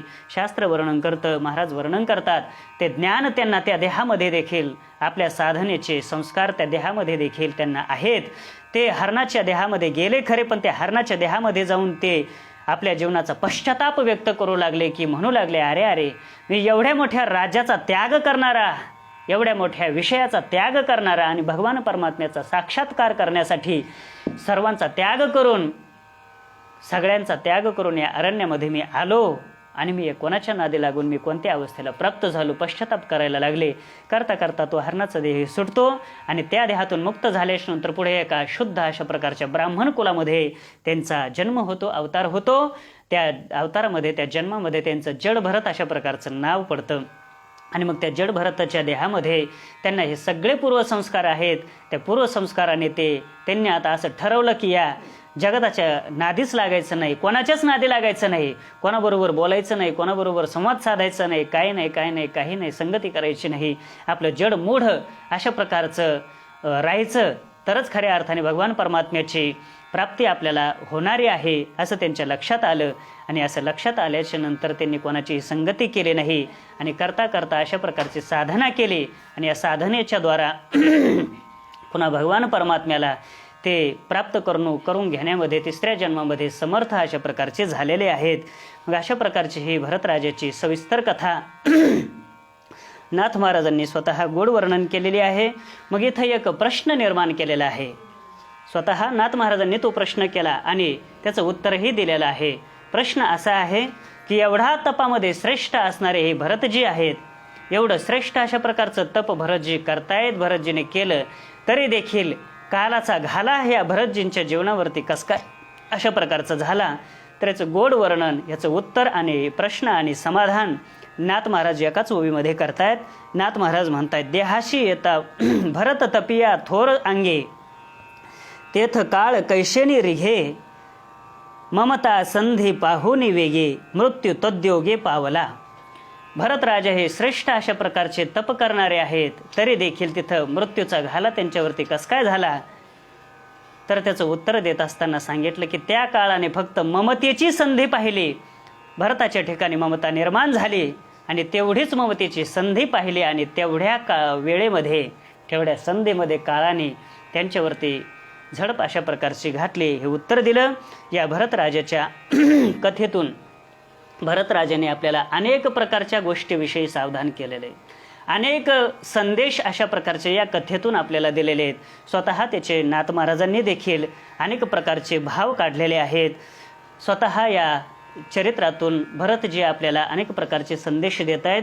भरतजी आपल्याला पहिला संदेश देत आहेत. भरतजी म्हणतायत की माझ्यासारखा एक सार्वभौम राजा असणारा देखील राज्याचा त्याग करून भगवान परमात्म्याची प्राप्ती करून घेऊ शकतो. म्हणून तुम्ही देखील आपल्या थोडक्या संपत्तीचा गर्व करू नका. मी जर एवढ्या मोठ्या भोगाचा त्याग करीत असेल तर तुम्ही साधारण संपत्तीचा त्याग करून भगवान परमात्म्याची प्राप्ती का करून घेऊ शकत नाहीत? सहज करून घेऊ शकतात. हा पहिला संदेश आहे. दुसरा संदेश भरतजीने आपल्याला याच्यातून हा दिला की बाबा हो, कितीही विषय आपल्याला प्राप्त झाले, कितीही राजवैभव आपल्याला मिळालं तरी ते विषय आहेत आणि विषय हे नेहमी दुःखालाच कारण येतं, त्याच्यामध्ये कधीही वास्तव सुख नाही. म्हणून वास्तव सुख जर शोधायचं जर असेल तुम्हाला तर विषयाचा त्याग करा आणि एकांतवासाचा सेवन करा, एकांतवासामध्ये जा, तरच खऱ्या अर्थाने तुम्हाला वास्तविक सुख अशा प्रकारचं मिळेल. तिसरा संदेश आपल्याला याच्यातून हा मिळतो भरतराजाच्या चरित्रातून. भरतराजा म्हणतायत की बाबा, मी जशी अनात्म पदार्थाविषयी मोह धरला, ममता धरली आणि ती मला जशी मोह ममता दुःखाला कारण अशा प्रकारची ठरली, तशा पद्धतीने तुम्ही अनात्म पदार्थाविषयी मोह ममता धरू नका आणि दुःखाला, प्रतिबंधाला, त्या मोह ममतेला थारा देऊ नका. म्हणून अशा प्रकारचा हाही संदेश भरतराजा आपल्याला देत आहेत. दुसरा आणखी एक संदेश देत आहेत. भरतराजा म्हणतायत की अंतकाळाच्या वेळेला फक्त देवाविषयीच वासना ठेवा, अशा प्रकारची दुसरी वासना कोणतीही ठेवू नका, हाही संदेश देतात. आणखी संदेश भरतराजा देत आहेत की भरतराजा म्हणतायत की अंतकाळाच्या वेळेला दुसऱ्या कोणत्याही पदार्थाचं स्मरण ठेवू नका आणि तेवढ्यात हरणाचं तर ठेवूच नका. हरणाचं तर ठेवूच नका. का ठेवू नका? कारण त्या हरण या शब्दामध्येच खऱ्या अर्थाने त्याचा अर्थ आहे. कारण हरणाच्या जर नादी लागला तर हरीची कधीही प्राप्ती होणार नाही. हरिण या शब्दामध्येच त्याचा अर्थ आहे. हरी न इति हरी. जो हरी नाही त्याला हरिण म्हणतात. आणि मी या हरिणीच्या नादी लागलो, हरणाच्या नादी लागलो, हरिणाच्या नादी लागलो, म्हणून माझी अशी अवस्था झाली. म्हणून तुम्ही या हरणाच्या नादी लागू नका. अशा प्रकारचा ही संदेश भरतजी आपल्याला देत आहेत. आणखी भरतजी या कथेतून, या चरित्रातून आपल्याला उपदेश करतायत, संदेश देत आहेत की हरणाचं स्मरण करून जर मी हरणाच्या जन्माला जर गेलो असेल तर तुम्ही असं करू नका. तुम्ही भगवान परमात्म्याचं अंतकाळाला स्मरण करा आणि त्या अंतकाळाला भगवान परमात्म्याचं स्मरण जर झालं तर तुम्ही भगवत स्वरूप नक्की व्हाल. हरणाचं स्मरण करून जर हरणाच्या योनीला जात असेल तर भगवान परमात्म्याचं स्मरण करून का भगवत प्राप्ती होणार नाही, भगवान परमात्म्याचं स्वरूप प्राप्त होणार नाही. म्हणून भगवान परमात्म्याचं स्मरण अंतकाळाला ठेवा. अशा प्रकारचं संदेश भरतजी देत आहेत. भगवान परमात्मा हे म्हणतायत ना 8व्या अध्यायामध्ये, अंतकालेच मामेव स्मरण मुक्त्वा कलेवरम यप्रयाती समद्भावम याती नास्तेत्र संशयः. म्हणून भरतजी आपल्याला सावधान करतात. या भरतजींच्या चरित्रावरून आणखी एक संदेश आपल्याला मिळतो, तो म्हणजे पुनर्जन्माचा. बरेचसे लोक पुनर्जन्म मानत नाहीत, पण पुनर्जन्म हा आहे. आपल्या वैदिक परंपरेमध्ये पुनर्जन्म आहे.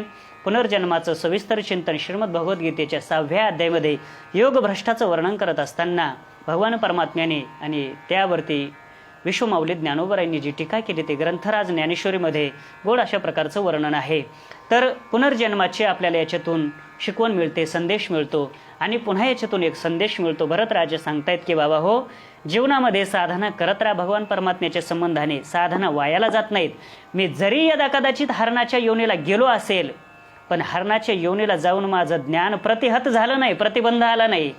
कारण ते ज्ञान मला, ती साधना मला त्या देहामध्ये कामाला आली.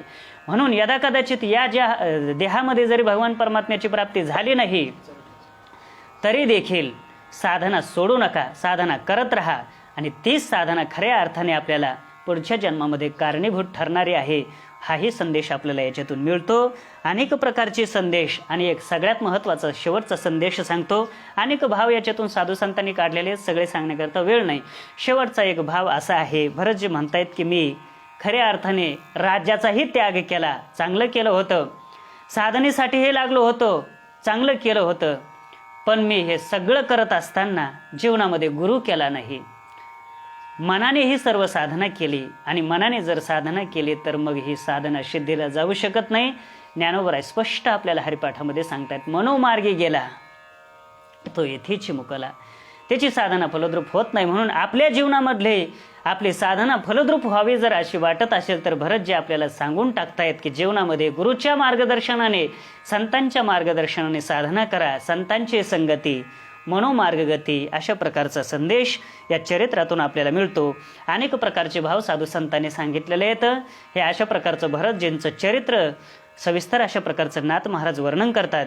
मग आता या ऋषभांचे 100 पुत्र, त्याच्यातले भरतजी यांचं चरित्र झाल्याच्या नंतर खाली किती राहिले? 99 अशा प्रकारचे राहिलेले आहेत. मग 99 राहिल्याच्या नंतर त्यांची गती काय झाली? नाथ महाराज वर्णन करतात, ऋषभ पुत्र उत्पत्ती, शतबंधू जान निश्चिती, त्यात हे ज्येष्ठाची स्थिती, उरल्याची गती ते ऐका. उरल्याची गती काय झाली तर त्याची गती सांगतायत, तो प्रसंग सांगतायत. ते उरलेले जे 99 आहेत तर त्याच्यातले जे 9 पुत्र आहेत तर ते 9 खंडाचे 9 अधिपती अशा प्रकारचे केलेले आहेत. मग झाले 10 आणि खाली राहिले 90. आणि त्या 90 पैकी 81 मुलं हे कर्मकांडामध्ये प्रवृत्त होऊन ब्राह्मण अशा प्रकारचे झालेले आहेत. 90 मधून पुन्हा 81 गेले, खाली राहिले 9. आणि ते 9 राहिलेले खऱ्या अर्थाने ते तेजस्वी असणारे या जगामध्ये जसं सूर्याचाही प्रकाश कमी पडेल अशा प्रकारचं ज्यांचं तेज म्हणून वर्णन केलेलं आहे, अशा प्रकारचे तेजोमय असणारे हे नवयोगेश्वर अशा प्रकारचे आहेत असं वर्णन केलं. मग अशा प्रकारचे हे नवयोगेश्वर नेमके यांचे नावं काय आहेत, यांचं राहणं कसं आहे, यांची गती अशा प्रकारची कशी आहे, याचं गोड वर्णन मूळ ग्रंथकार सांगतायत की हे 9 जण कोण आहेत. तर याचं वर्णन करत असताना असं वर्णन केलेलं आहे. कवीर हरेरंतरिक्ष प्रबुद्ध पिप्पलायनः आविर्होत्रोथ द्रुमिलश्चमस करभाजनः. अशा प्रकारचे 9 जण सांगितलेले आहेत. त्याच्यामध्ये पहिले आहेत हरी, पहिले आहेत कवी, दुसरे आहेत हरी. अशा पद्धतीने हे 9 जण म्हणजेच नवयोगेश्वर अशा प्रकारचे आहेत. मग यांचे परमहंस अशा प्रकारचे हे महात्मे आहेत. हे या पृथ्वी तलावरती विचरण करत असताना अभेद रूपाने अशा प्रकारचं यांचं विचरण या जगामध्ये आहे, या पृथ्वी तलावरती मही तलावरती आहे. मग यांची गती कशी आहे याचं गतीचं वर्णन करत असताना सांगितलं अव्याहतेष्टगतयः सांगितलेलं आहे. म्हणजे यांची गती कशी आहे, इच्छा मात्रे गमनशक्ती. नाथ महाराज वर्णन करतात त्यांना इच्छा निर्माण झाली आम्हाला इथं जायचंय की लगेच ते तिथपर्यंत सहज जात होते. कोणत्याही प्रकारचे त्यांच्या गतीमध्ये प्रतिबंध येत नव्हता. अव्याहत अशा प्रकारची त्यांची गती, इच्छा मात्राने त्यांचं गमन अशा प्रकारचं होत होतं. हे वर्णन झालं. मग हे वर्णन झाल्याच्या नंतर असे हे नवयोगेश्वर खऱ्या अर्थाने दैदिप्यमान जसे सूर्यच जणू काय अशा प्रकारचे हे नवयोगेश्वर एकदा काय झालं म्हटले, हे नवयोगेश्वर हे जनकाच्या यज्ञामध्ये गेले आणि या जनकाच्या यज्ञामध्ये गेल्याच्या नंतर जनक यांना पाहिल्याच्या नंतर जनकांनी उठून यांचं स्वागत वगैरे केलेलं आहे. हे जनकाच्या यज्ञामध्ये केव्हा गेले याचं वर्णन नाथ महाराज वर्णन करतात.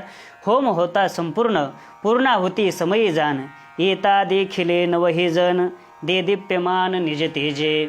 निज तेजाने आपले स्वतःच्या तेजाने दैदिप्यमान असणारे हे नवही जण नवयोगेश्वर जनकांच्या विदेहांच्या यज्ञामध्ये गेल्याच्या नंतर विदेहाने पाहिलं आणि पाहिल्याच्या नंतर स्वतः जनकजी उठलेले आहेत, त्यांचं स्वागत वगैरे केलेले. कारण संत महात्मे आपल्याकडं स्वतः होऊन आलेले आहेत. ज्या अर्थी संत महात्मे स्वतः होऊन भेट देतात त्या अर्थी जनकजींचा विदेहाचा आपल्याला अधिकार देखील लक्षात येतो. खरं म्हणजे त्यांचं विदेह या शब्दामध्येच खऱ्या अर्थाने अधिकार आहे. जे देहामध्ये राहून देखील विदेही राहतात केवढा मोठा त्यांचा अधिकार आहे. आणि एवढा अधिकार असल्यामुळेच खऱ्या अर्थाने हे नवयोगेश्वर रूपी संत त्यांना स्वतः होऊन भेटण्याकरता जात आहेत. संतांची भेट ही अधिकाराशिवाय होत नाही. संत कोणालाही भेटत नाहीत. संतांची भेट अधिकाराशिवाय होत नाही. त्याचं गोड वर्णन आपल्याला ग्रंथांतरामध्ये पाहायला मिळतंय. स्वतः विद्यारण्य स्वामी म्हणतात संतांची भेट कधी होते, सत्कर्म परिपाकात ते करुणा निधिनोधृता. सत्कर्म हे परिपक्व झाल्याच्या नंतर खऱ्या अर्थाने संतांची भेट होत असते. प्रातस्मरणे ब्रह्मलीन श्री गुरु विठ्ठल बाबा घुले नेहमी आम्हाला पाठामध्ये गोवी सांगायचे. बुवा म्हणायचे, बुवा साधूची भेट काही अशी कधीही होत नसते. बाबा ओवी सांगायचे. मग केव्हा होते तर बाबा म्हणायचे, ऐशी कर्मसाम्य दशा जेत होय विरेशा तेथ श्रीगुरु आपैसा भेटीची गा. कर्म हे परिपक्व अवस्थेला प्राप्त झालं की हे श्रीगुरु आपोआप होऊन भेटत असतात. बाबा उदाहरण सांगत असतात. बाबा म्हणत असतात, आंबा पाडाला लागला हे पोपटाला सांगायची गरज पडत नाही. आंबा एकदा पाडाला लागला की लगेच तो पोपट त्या आंब्याचा शोध घेऊन तिथपर्यंत येतो. त्या अगोदर आंब्यावरती येतो. आंब्यावरून ज्या फांदीला तो आंबा पिकले पाडाला लागलेला आहे त्या फांदीवरती येतो. त्या फांदीवरून ज्या ढाकळ्याला तो लागलेला आहे त्या ढाकळ्यावरती येतो. त्या गुच्छावरती येतो आणि तिथून मग तो आंबा शोधतो नेमका कोणता पाडाला लागलेला आहे आणि अचूक अशा प्रकारचा त्याचा शोध घेऊन त्याचा स्वीकार करतो. तसे संत महात्मेही या जगामध्ये येतात. अधिकारी पाहतायत पण यामध्ये जिथं अधिकारी असतील तिथपर्यंत त्या गावामध्ये जातील, त्या गावातून त्या घरामध्ये जातील, त्या यज्ञामध्ये जातील. अशा प्रकारचा शोध करत करत करत हे संत महात्मे येत असतात. तशाच पद्धतीने अधिकार संपन्न असणारे हे विदेहजी आणि यांचा शोध करत खऱ्या अर्थाने अधिकारी असल्यामुळे हे नवयोगेश्वर तिथपर्यंत आलेले आहेत. अशाच संबंधाने नाथांनी प्रश्न केलेला आहे, ऐशे कैशे आणि भेटते ते साधू. याच्या उत्तरामध्ये श्री तुकोबरायांनी उत्तर देत असताना सांगितलं की अर्थ काम चाड नाही चित्ता माना मान मोहमाया मिथ्या वरते समाधानी जाणून नेनता. पुढे ऐका, साधू भेट देती तया कशी अवचिता रे. अवचिता सहज भेट देतात. ते काही सांगत नाहीत आम्ही तुमच्याकडे यालोत म्हणून आत्ताचे महाराज डोकायसारखं आहे ना. आमचा त्याच मार्गाने प्रवास सुरू आहे. येता येता तुमच्या घरून आम्ही येतोय. मग म्हटलं की ते मग आपल्याला सांगतात की मग काय करायचं महाराज वगैरे सगळ्या गोष्टी पुढचं नियोजन असतं ते खरं म्हणजे. पण या महात्म्यांना काय करायचं, दिगंबर अवस्थेमध्ये राहणारे हे नवयोगेश्वर यांना कोणत्याही प्रकारची अपेक्षा नाही, इच्छा नाही जीवनामध्ये. अशा प्रकारचं वस्त्र देखील त्यांच्या अंगावरती नाही. दिगंबर असं म्हणून सांगितलेलं आहे. का वस्त्र नाही त्याचेही भावशास्त्रामध्ये सांगितलेले आहेत. वस्त्र कोणाला घालावं लागतं, ज्याला जीवनामध्ये लाज वाटते त्याला वस्त्र घालावं लागते. अरे ज्यांचं सगळं संपूर्ण संशय सगळे छिन्न भिन्न झालेले आहेत है ना, क्षयंते चास्य कर्मणे भिद्यंते हृदय ग्रंथी छिद्यंते सर्व संशय, सगळे संशय त्यांचे निरसन झालेले आहेत. असं ज्यांचं जीवन ते दिगंबर अवस्थेमध्ये, लाजच जीवनामध्ये नाहीये, अशा प्रकारचे निर्मळ अशा प्रकारचं मन झालेलं आहे, मानापमान रहित अशा प्रकारचं ज्यांचं जीवन झालेलं आहे, त्यांना कशासाठी वस्त्र पाहिजे? दिगंबर अवस्थेमध्ये राहणारे नवयोगेश्वर गेल्याच्या नंतर आनंद अशा प्रकारचा झालेला आहे. आणि मग अशा प्रकारचा आनंद झाल्याच्या नंतर नवयोगेश्वरांचं स्वागत करण्याकरता स्वतः राजा उठलेला आहे. आणि राजाने यथोचित अशा प्रकारचं त्यांचं स्वागत केलं. आणि स्वागत केल्याच्यानंतर राजा त्यांचं वर्णन करतो. हे नवयोगेश्वर म्हणजे साधारण नाहीत, तर हे नवयोगेश्वर म्हणजे साक्षात नवविधा प्रकारची भक्तीच आहे. जणू काय श्रवणम कीर्तनम विष्णुस्मरणम पादश्रवणम अर्चनम वंदनम सख्यम आत्मनिवेदनम, अशा प्रकारची नवविधा प्रकारची भक्तीच जणू हे नवयोगेश्वर आहेत. नवखंड ह्या नवरत्नाचे अलंकार म्हणजेच हे नवयोगेश्वर आहेत. अशा प्रकारचं सगळं वर्णन झालं. आणि असं वर्णन केल्याच्या नंतर नाथ महाराज वर्णन करतात पुढे. अशा प्रकारचं वर्णन करून राजा करतो काय? सवेग घाले लोटांगण मुकुट काढून आपण मस्तकी वंदुनिया चरण अपूर्ण आदरे जान अनिता झाला. अशा प्रकारचं लोटांगण त्यांना घातलेलं आहे. आणि अत्यंत आदराने आपल्या त्या कुटियामध्ये त्या यज्ञशाळेमध्ये आणलेलं आहे. त्यांचं यथोचित स्वागत केलेलं आहे. मग पुढे नाथ महाराज वर्णन करतात. हे विदेहजी वर्णन करत असताना नवयोगेश्वरांचं असं वर्णन करतायत की हे नवयोगेश्वर म्हणजे मागं जसं सनकादिकाचं वर्णन ऐकलं आम्ही, पाहिले आम्ही हे सनकादिक, त्यांच्यामध्ये आणि यांच्यामध्ये कोणत्याही प्रकारचा भेद नाही. त्यांची जशी स्थिती आहे तशाच पद्धतीने यांची स्थिती आहे. जसा त्यांचा तत्त्वज्ञानाचा अधिकार आहे तत्त्वज्ञानाच्या संबंधाने, तसा या नवयोगेश्वरांचा अधिकार आहे. जसे सुखसंपन्न आनंदपूर्ण अशा प्रकारचे सनकादिक आहेत तशाच पद्धतीने हे नवयोगेश्वर आहेत. अशा प्रकारचं वर्णन केलं. आणि त्याच्यामध्ये एकच भेद सांगितला, त्यांची संख्या 14 जणांची होती है ना सनकादिकांची, आणि यांची संख्या किती जणांची आहे? 9 आहे. फक्त संख्येमध्ये विषमता आहे, बाकी कुठेही प्रकारची कसल्याही प्रकारची विषमता नाही. असं वर्णन झालं. आणि असं वर्णन केल्याच्या नंतर मग स्वतः विदेहजी असणारे जनकजी त्या भेटीमध्ये खऱ्या अर्थाने त्यांना आनंद झाला. आणि मग पुन्हा वर्णन त्यांचं करतायत की जनकजी म्हणतात, हे तुम्ही खऱ्या अर्थाने भगवान परमात्म्याचे पार्षदच आहात. भगवान परमात्म्याने सृष्टी केली, पण त्या सृष्टीला पावन करण्याचं खऱ्या अर्थाने तुमच्याकडे काम आहे. स्वतः नाथ महाराज वर्णन करतात, विष्णूने सृष्टी जे जे सृजिले ते तुम्ही पवित्र करणे. मही विचारावयाची कारणे कृपाळूपणे दिनोद्धारा. या मही तलावरती तुमचं विचरण का होतं? भगवान परमात्म्याने सृष्टी केली, भगवान परमात्म्याने सृजन केलं, पण त्या सृष्टी उत्पन्न केल्याच्या नंतर सृष्टीला पवित्र करण्याचं काम खऱ्या अर्थाने तुमचं आहे. अशा प्रकारचं वर्णन केलं. आणि तुमची किती भेट दुर्लभ आहे, त्या दुर्लभ भेटीचं देखील वर्णन पुन्हा स्वतः जनकजी करतायत. म्हणतायत, क्षणभंगूर असणारा हा देह पण अत्यंत दुर्लभ आहे. आणि या देहामध्ये पुन्हा तुमच्यासारख्या महात्म्यांची भेटी ही त्याच्यापेक्षा कैक पटीने कोट्यावधी पटीनेही दुर्लभ अशा प्रकारची आहे. त्याचं गोड वर्णन विदेहजी वर्णन करतात. दुर्लभो मानुषो देहो देहिनाम क्षणभंगुरः तर तत्रापि दुर्लभम मन्ये वैकुंठ प्रियदर्शनम. अशा प्रकारचं हे तुमचं दुर्लभ अशा प्रकारचं दर्शन आहे. अशा प्रकारचं वर्णन झाल्याच्या नंतर मग या वर्णनाने स्वतः विदेहजी असणारे जनक ते म्हणतायत की तुमच्या भेटीने मी खऱ्या अर्थाने भाग्यवान ठरलेलो आहे. आजी मी भाग्य सौभाग्यपूर्ण लाधलो तुमचे दर्शन, तरी आत्यंतिक क्षेम कोण ते कृपा करून मज सांगा. तुमच्या भेटीने मला माझं खऱ्या अर्थाने कल्याण झालेलं आहे. मी भाग्यवान आहे, मला असं कळालेलं आहे, पण माझं एवढ्यावरती समाधान होत नाही. आत्यंतिक क्षेम नेमकं कशामध्ये आहे? अशा प्रकारचा प्रश्न विदेह असणारे जनक ते नवयोगेश्वरांना करतायत. अशा प्रकारचा प्रश्न केल्याच्या नंतर नवयोगेश्वर यदा कदाचित म्हणतील की आत्यंतिक क्षेमाचं कारण हे भागवत धर्मच आहे.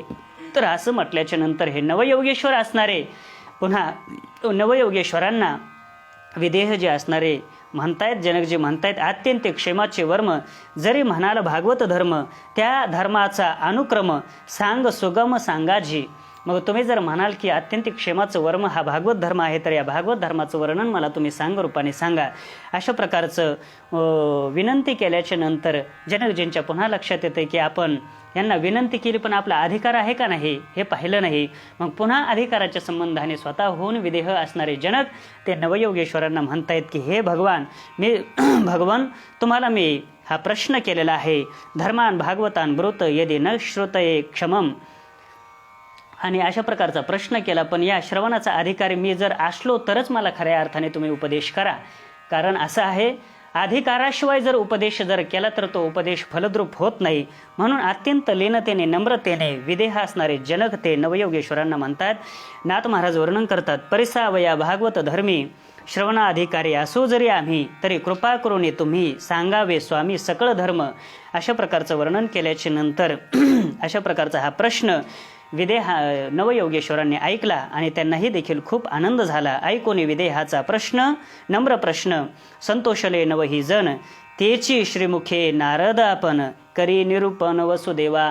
आणि आता विदेहाने जो प्रश्न विचारला आहे भागवत धर्माविषयी, आणि या भागवत धर्माचं आता वर्णन करणार आहेत नवयोगेश्वर, उत्तर देणार आहेत. तोच संवाद देवर्षी नारद कोणाला सांगत आहेत? वसुदेवजींना सांगत आहेत. नारद म्हणतायत की हे वसुदेवजी, अशा प्रकारचा विदेहाने प्रश्न नवयोगेश्वरांना केल्याच्या नंतर विदेह जनक नवयोगेश्वर असणारे त्याचं उत्तर देणार आहेत. पण तो काय प्रश्न केला, किती प्रश्न केले, त्या संबंधाने स्वतः नाथ महाराज वर्णन करतायत. नाथ महाराज म्हणतात 9 प्रश्न अशा प्रकारचे जनकाने केलेले आहेत. ते 9 प्रश्न असे आहेत. भागवत धर्म भगवत भक्त माया कैशी असे नांदत, तिचा तरुणोपाय येथ केवी पावत अज्ञानी, येथ कैशी असे परब्रह्म कासया नाम म्हणजे कर्म, अवतार चरित्र संख्या परम, अभक्ता अधमगती कैशी, कोणी युगी कैसा धर्म, सांगवाजी उत्तमोत्तम, ऐशे 9 प्रश्न परम जनक सवर्म पुशेल. आणि अशा प्रकारचे 9 प्रश्न हे जनकजी विदेहाला विदेह जनक असणारे नवयोगेश्वरांना विचारणार आहेत. आणि ऐशे विदेहाचे प्रश्न अनुक्रमे 9ही जण, आणि अशा प्रकारच्या 9 प्रश्नाचे 9 जण हे नवयोगेश्वर असणारे अनुक्रमाने उत्तर देणार आहेत. तर या दुसऱ्या अध्यायामध्ये 2 प्रश्नाचं प्रामुख्याने उत्तर आता इथून पुढे होणार आहे. पहिला प्रश्न आहे तो म्हणजे भागवत धर्म कशाला म्हणतात, त्याचं महात्म्य काय, आणखी त्याचं वर्णन येणार आहे. भागवत धर्म काय आहे नेमका, पहिला प्रश्न, याचं उत्तर कवी महाराज सांगणार आहेत. आणि दुसऱ्या प्रश्नाचं उत्तर भगवत भक्ताचे लक्षणं काय आहेत, त्याचं उत्तर हरी महाराज सांगणार आहेत. तर या दोन्ही प्रश्नाचे उत्तर आपल्याला थोडक्यामध्ये पाहिजेत. पहिला प्रश्न होता आत्यंतिक क्षेमाचं कारण असणारा जो भागवत धर्म आहे, तर तो भागवत धर्म म्हणजे नेमका काय, अशा प्रकारचा हा प्रश्न आहे. राये पुशले आत्यंतिक क्षेम, राये म्हणजे विदेह जनकाने प्रश्न केलेला आहे. तदर्थी कविज्ञाता परम, तो आत्यंतिक क्षेमाचे वर्म भागवत धर्म प्रतिपादे. मग अत्यंत क्षेमाचं कारण असणारा हा भागवत धर्मच आहे. अशा प्रकारचं वर्णन आता कवी महाराज जनकजीला सांगणार आहेत. कवी महाराज म्हणतात, दारा सोत गृह प्राण करावे भगवंताशी अर्पण, हे भागवत धर्म पूर्ण मुख्यत्वे भजन या नाव. अशा प्रकारचा हा भागवत धर्म सांगितला. पुढे भागवत धर्माचं वर्णन करत असताना पुन्हा सांगतात, नाथ महाराज वर्णन करतात, ते हे राया भागवत जान मुख्यत्वे भक्तिप्रधान, भावेकरिता भगवत भजन अज्ञानजन उद्धरते. मग अशा प्रकारचा हा जो भागवत धर्म आहे, तर या भागवत धर्माने पुन्हा भाळे भोळे भक्त कसे उद्धरून जातात याचंही वर्णन सविस्तर अशा प्रकारचं केलेलं आहे. नाथ महाराज वर्णन करतात, भागवत धर्माची स्थिती भाळे भोळी भवाब्धी तरती, सुखोपाये ब्रह्मप्राप्ती तेची श्लोकार्थी विषेद सांगे. मग आता हा भागवत धर्म किती सुलभ अशा प्रकारचा आहे, किती विश्वासू अशा प्रकारचा आहे, निश्चित अशा प्रकारचा आहे, याचं गोड वर्णन स्वतः कवी महाराज वर्णन करतात. विदेह असणारे जनक यांना सांगतायत की, या ना स्थाये नरो राजन न प्रमाद देत कर हिचित, धावे निमिल्लेवा नेत्रे न स्खले न पते दिह.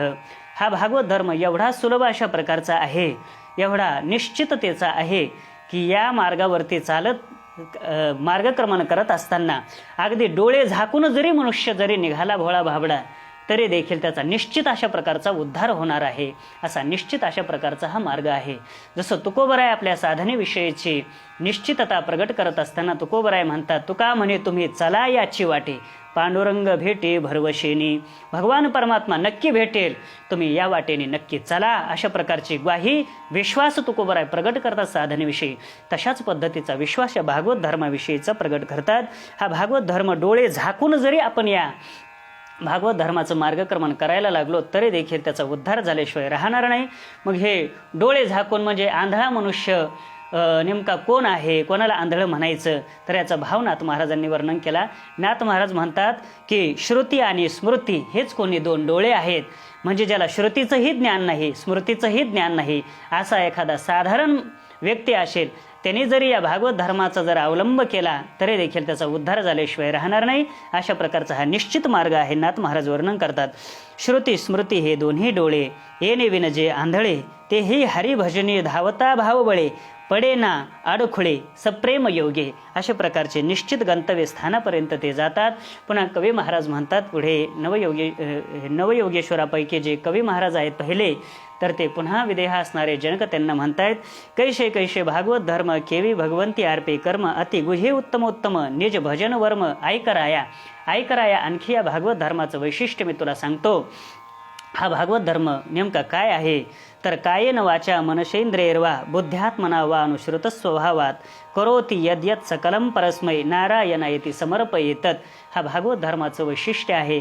या भागवत धर्मामध्ये एक करायचं असतं. आपण कोणतंही कर्म करत असताना भगवान परमात्म्याला श्रीकृष्ण अर्पणमस्तु या बुद्धीने करायचं. कोणतंही कर्म करत असताना अशा बुद्धीने करायचं. मग ते कोणतंही कर्म असू द्या, कोणतंही कर्म असू द्या. काही कर्माचा उल्लेख करत असताना, उपदेश करत असताना श्रीमद भगवद्गीतेच्या 9व्या अध्यायामध्ये भगवान श्रीकृष्ण अर्जुनजीला सांगतायत की, अर्जुना यत्करोषी यदश्नाशी यज्जुहोषी ददाशियत यत तपस्येशी कौंतेय तत्कृष्व मदर्पणम. 5 गोष्टी इथं सांगितल्यात. यत्करोषी तू जे काही करतोस, यदश्नाशी तू जे काही खातोस, यज्जुहोषी जे काही यज्ञयाग करतोस, यद ददासी तू काही जे दानधर्म करतोस, आणि यत तपस्येशी जे काही तू तपसाधना वगैरे करतोस ते सगळं तत्कृष्व मदर्पणम ते मला अर्पण कर. मग ते शुभ आहे का अशुभ आहे याचा विचार तू करू नको. शुभाशुभ फले रेवम मोक्षशी कर्मबंधन हे संन्यास योग युक्तात्मा विमुक्तो मामुपैशशी. तिथालचा उपदेश आणि येथालचं हे कवी महाराजांचं व्याख्यान अगदी जशाला तसंच आहे. गवळणीचंही वर्णन करत असताना असंच केलेलं आहे, ते सकळ कृष्णाशी अर्पण, अशा प्रकारची त्यांची भावना होती. तुकोबराय वर्णन करतात त्याचं. किंवा जे जे काही करीतो देवा ते ते सेवा समर्पे. मी जेवढं काही जीवनामध्ये करतो देवा ते सगळं तुझ्या चरणावरती अर्पण आहे. खऱ्या अर्थाने हा भागवत धर्म आहे. आणि याच भागवत धर्माचं वर्णन कवी महाराज विदेह असणारे जनक यांना करतायत. महाराज म्हणतायत की नाथराय त्याचं वर्णन करत असताना म्हणतात, हेतुक अथवा अहेतुक वैदिक लौकिक स्वाभाविक भगवंती अर्पे सकळिक या नाव देख भागवत धर्म. मग ते हेतुक कर्म असो, अहेतुक असो, सकाम असो, निष्काम असो, वैदिक कर्म असो, लौकिक कर्म असो किंवा स्वाभाविक कर्म असो, या 5 कर्मामध्ये सगळे कर्म ग्रथित नाथ महाराजांनी केलेले आहेत. हे सगळे कर्म असू द्या, हे सगळे कर्म खऱ्या अर्थाने भगवान परमात्म्याच्या चरणारविंदी समर्पित करणं हेच खरा मोठा भागवत धर्म आहे. याचं वर्णन केलं. आणि पुन्हा भागवत धर्म कशाला म्हणायचं याचं हे वर्णन केलं. जे जे कर्म स्वाभाविक ते ते ब्रह्मार्पण अहेतुक या नाव भजन निर्दोष भागवत धर्म देख या नाव. स्वाभाविक जे वर्तन ते सहजे होय ब्रह्मार्पण या नाव शुद्ध आराधन भागवत धर्म पूर्ण जाणराया. अशा प्रकारचं वर्णन झाल्याच्या नंतर मग या भागवत धर्मामध्ये राजा तुला असं वाटेल नेमकी भीती कशाची आहे, तर या मायेची भीती आहे. मग त्याचं निरसन कशाने होते, तर त्याचंही निरसन सांगितलं. श्रीमद भगवद्गीतेच्या 7व्या अध्यायाचा पुरावा नाथ महाराजांनी इथं देऊन त्याचं वर्णन केलंय की मामे वये प्रपद्यन्ते मायामेताम तरंती ते. या श्लोकामध्ये भगवान परमात्म्याने या मायेपासून कसं वाचायचं याचंही सांगितलं. काय करायचं, येथ एकची लीला तरले जे सर्व भावे मज भजले. भगवान परमात्म्याचं भजन, भगवान परमात्म्याच्या विषयी अर्पण बुद्धी, अशा प्रकारचं हेच सांगितलं. येथ एकची लीला तरले जे सर्व भावे मज भजले. परिणाम काय झाला, तया आईलीच थडिये सरले माया जळ. अलीकडच्याच तेराला सगळे माया आटून गेले ते मायारूपी जळ. माया नाहीशी झाली, अशा प्रकारचं वर्णन केलं. मग पुढे अशा प्रकारची ही निष्ठा आहे तर कवी महाराज म्हणतात, राजा ही निष्ठा सगळ्याच्याच ठिकाणी असू शकत नाही. हे अगाध निष्ठा परिपूर्ण भोळ्या भाळ्या नटकी जाण, या लागी सुगम साधन सांगेन आन ते ऐक. आता तुला अत्यंत सुगम अशा प्रकारचं पुन्हा साधन सांगतो. ते साधन पुन्हा कवी महाराजांनी सांगितलं की भगवान परमात्म्याच्या कथेचं श्रवण करा, भगवान परमात्म्याच्या कथेचं अवलोकन अशा प्रकारचं करा, भगवान परमात्म्याच्या नामाचं चिंतन करा अशा प्रकारचं, आणि लाज होऊन विलज्ज होऊन अशा प्रकारचं, लाज विरहित होऊन अशा प्रकारचं भगवान परमात्म्याची साधना करा. आणि अशा प्रकारची साधना जर केली तर खऱ्या अर्थाने त्या भगवत भक्ताची कशी स्थिती होते त्याचं पुढे वर्णन आहे. करिता श्रवण स्मरण कीर्ती ते निवाढे सप्रेम भक्ती, भक्त विसरे देहस्फूर्ती ऐकते स्थिती सांगेन. मग या भजनाच्या द्वारा कशा प्रकारची देहस्फूर्ती विसरते, देहभावना विसरते भक्ताची, त्याचंही वर्णन केलं. आणि मग त्याचं वर्णन केल्याच्या नंतर त्या भगवत भक्ताची दृष्टी कशी होती नेमकी व्यापक, भगवत भक्ताला संपूर्ण सृष्टी भगवत स्वरूप अशा प्रकारची दिसते, त्याचंही कवी महाराज वर्णन करतात. खम वायुम अग्निम सलिलम महिंच ज्योतिषिम सत्वानि दिशोद्रुमादीन सरित समुद्रांश हरेश शरीरम यत्किंच भूतम प्रणमेदनन्यहा, अशा प्रकारचं वर्णन आहे. ही सगळी पंचभूतात्मक जी सृष्टी आहे तर ती सृष्टी सगळी भगवत स्वरूप अशा प्रकारचे त्या भगवत भक्ताला दिसायला लागते. मग असं वर्णन झाल्याच्या नंतर या भगवान परमात्म्याच्या भक्तीने, या भागवत धर्माने काय काय प्राप्त होतं त्याचं गोड वर्णन आहे. जसं जेवण केल्याच्या नंतर पुष्टी तुष्टी आणि क्षुधानिवृत्ती ह्या 3 गोष्टी होत्यात, तशाच पद्धतीने भगवान परमात्म्याच्या भक्तीने भक्ती विरक्ती आणि भगवत प्राप्ती या 3 गोष्टी प्राप्त होतात. ह्या 3 गोष्टीचं वर्णन नाथ महाराज करतात. मग पुन्हा भक्ती कशाला म्हणायचं, विरक्ती कशाला म्हणायचं, प्राप्ती कशाला म्हणायचं त्याचंही थोडक्यात वर्णन केलं. भक्ती म्हणजे भगवान परमात्म्याची खऱ्या अर्थाने सप्रेम भजन करणं हीच भक्ती आहे ना. आणि प्राप्ती म्हणजे खऱ्या अर्थाने अपरोक्ष स्थिती ही प्राप्ती आहे. आणि विरक्ती म्हणजे सगळ्याविषयी एक अंतःकरणामध्ये त्यागाची, विषयाच्या विषयी, प्रतिकूल विषयाच्या विषयी त्यागाची भावना होणं अंतःकरणामध्ये, याला विरक्ती अशा प्रकारचं म्हणायचं. आणि मग असं वर्णन झाल्याच्या नंतर नाथ महाराज म्हणतात, या लागी राया निज हितार्थी आदरे करावी भगवत भक्ती, त्याने अवश्य भगवत प्राप्ती उपसंहारार्थी कवी सांगे. आता उपसंहारामध्ये कवीने पुन्हा भगवत भक्ती सांगितले आणि उपसंहार करून मग त्या भगवत भक्तीचा, भागवत धर्माचा उपसंहार करून मग पुन्हा राजाने दुसरा अशा प्रकारचा प्रश्न केलेला आहे. महाराज म्हटले, मला दुसरा प्रश्न आहे माझा, भगवत भक्ताची लक्षणं मला सांगा, भगवत भक्त कसे असतात, महितलावरती कसं त्यांचं विचरण असतं, अशा प्रकारचा दुसरा प्रश्न केल्याच्या नंतर कवी महाराजांचे धाकटे बंधू असणारे, छोटे बंधू असणारे हरी महाराज आता त्या भगवत भक्ताचे लक्षणाचं चिंतन करणार आहेत, उत्तर देणार आहेत. तर अशा प्रकारचा भगवत भक्त कोणते आहेत, त्याचे प्रकार किती आहेत, ते कसे आहेत, असा प्रश्न विदेहाने केल्याच्या नंतर हरी महाराज म्हणतात, हरी ही उवाच सर्व भूतेषु यः पश्येत भगवत भावमात्मनः भूतानि भगवती आत्मनि एष भागवत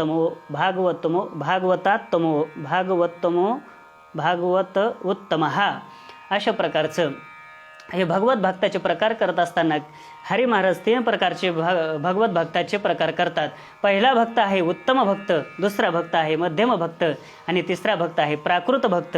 तर पहिल्या भक्ताचं वर्णन करत असताना, उत्तम भक्ताचं वर्णन करत असताना सांगतात की ज्याला संपूर्ण सृष्टीमध्ये भगवान परमात्माच दिसतो आणि परमात्म्यामध्ये संपूर्ण जग दिसतं, खऱ्या अर्थाने तो भगवत भक्त उत्तम अशा प्रकारचा आहे.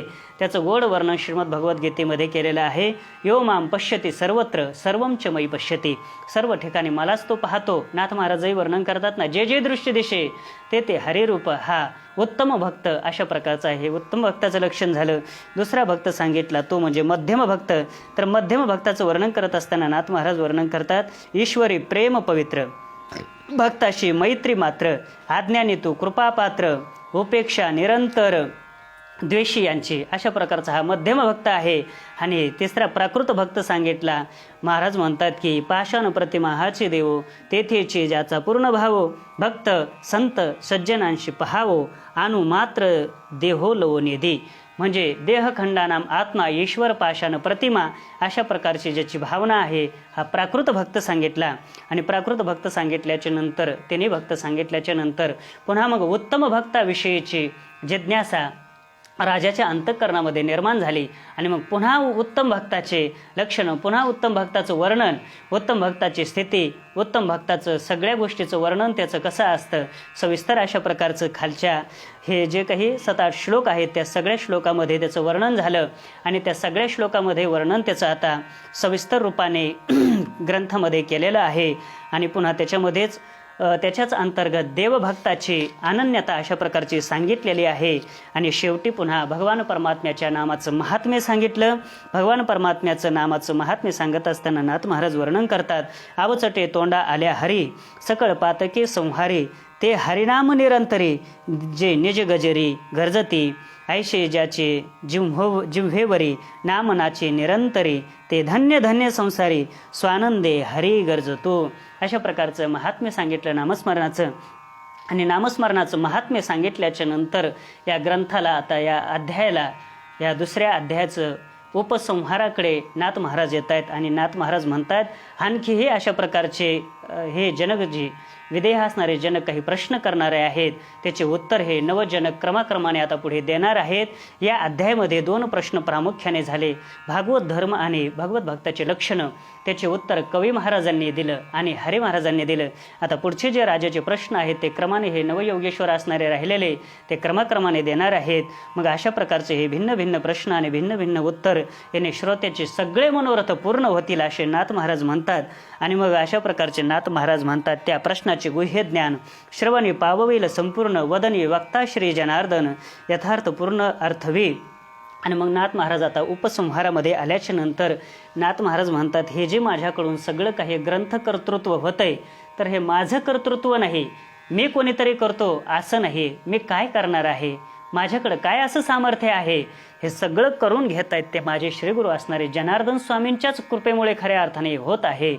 नाथ महाराजांनी शेवटचं उदाहरण दिलं. नाथ महाराज म्हणतात जसा पावा असतो बासरी असते ते सगळी पोकळ असते खऱ्या अर्थाने, त्याच्यातून स्वतंत्र रूपाने ध्वनी निर्माण होऊ शकत नाही, परंतु तिच्यातूनही सुंदर अशा प्रकारचा ध्वनी निर्माण होतो, मंत्रमुग्ध समाजाला तो ध्वनी करतो. पण तो कशाने तर कोणीतरी वाजवल्याच्या नंतर. तशाच पद्धतीने ही माझ्या मुखारविंदातून निघालेली भाषा ही संपूर्ण जगाला सुखी करते, रममान करते. हे माझं सामर्थ्य नाही, नाथ महाराज म्हणतात ते जनार्दन स्वामींचंच खऱ्या अर्थाने सामर्थ्य आहे. नाथ महाराज शेवटची ववी लिहितात. नाथ महाराज म्हणतात पावा नाना मधुर ध्वनी गाजे परी तो वाजवी त्याचे निवाजे तेवी एका जनार्दनी साजे ग्रंथार्थ ओझे कवी करता. अशा प्रकारचं या ग्रंथाचं निरूपण नाथ महाराज शेवटी करतायत आणि हा ग्रंथ खऱ्या अर्थाने संपूर्ण होत आहे. इति श्रीमद्भागवते महापुराणे एकादश स्कंधे निमिजायंत संवादे एकाकार टीकायाम द्वितीयोध्यायः श्रीकृष्णार्पणमस्तु श्रीगुरुचरणारविंदार्पणमस्तु. जसे नाथ महाराजांची भाषा आहे एवढे लीनतेची तशाच पद्धतीने मलाही वाटतं हे आपण चिंतन करणारे कोण आहोत तरी देखील आपल्याकडून हे चिंतनाचा भाग होत आहे, याचं कर्तृत्व आपल्याकडे येत नाही. हे संपूर्ण सामर्थ्य खऱ्या अर्थाने आपल्या श्रीगुरूंचं आहे, नाथांचं खऱ्या अर्थाने आहे. म्हणून जशी नाथांनी बुद्धी दिली, जशी श्रीगुरू प्रातस्मरणीय ब्रह्मलीन असणारे बाजीरावबाबांनी बुद्धी दिली, माझ्या वारकरी शिक्षण संस्थेतील सर्व गुरुजनांनी मला जशी बुद्धी दिली, प्रातस्मरणीय सद्गुरू स्वानंद सुखनिवासी जोग महाराजांनी मला जशी बुद्धी दिली, तशा पद्धतीने ही सेवा तुमच्यासमोर मी मांडलेली आहे. जेवढे काही या पेजवरती पाहणारे श्रोते आहेत त्या सर्व श्रोत्यांना सर्वांच्या चरणी मी ही सेवा समर्पित करतो. आणि ज्यांच्या मार्गदर्शनाने हा चिंतन सोहळा सुरू आहे खऱ्या अर्थाने ते ज्यांच्याविषयी आमच्या अंतःकरणामध्ये अत्यंत आदर आहे, अत्यंत श्रद्धा आहे आणि आमचे दृढ निष्ठा अशा प्रकारची आहे. नाथस्वरूप ते आहेत खऱ्या अर्थाने. आणि असे नाथस्वरूप असणारे नाथांचेच 14वे वंशज असणारे श्री योगीराजजी महाराज गोसावी यांच्या मार्गदर्शनाने ही सेवा 1 महिनाभर आपल्याला प्राप्त झालेले, हा सुयोग आलेला आहे, प्राप्त झालेला आहे, संधी प्राप्त झालेली आहे.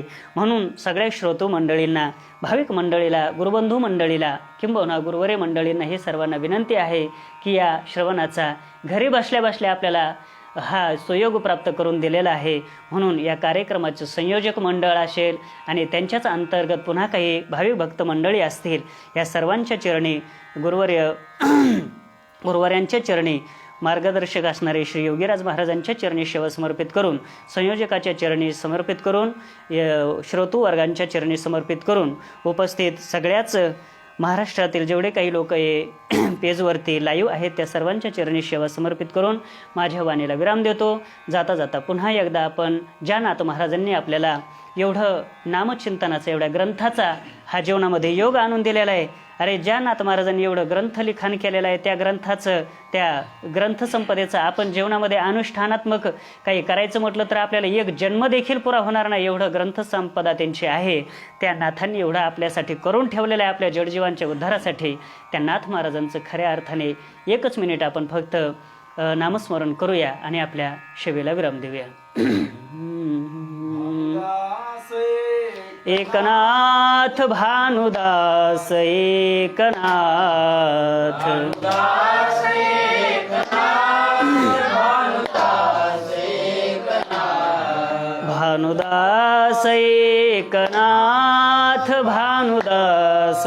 एकनाथ, भानुदास एकनाथ, भानुदास एकनाथ, भानुदास एकनाथ,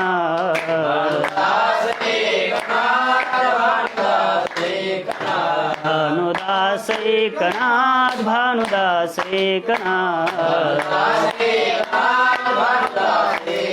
भानुदास एकनाथ, भानुदास एकनाथ, भानुदास एकनाथ, भानुदास एकनाथ, भानुदास एकनाथ,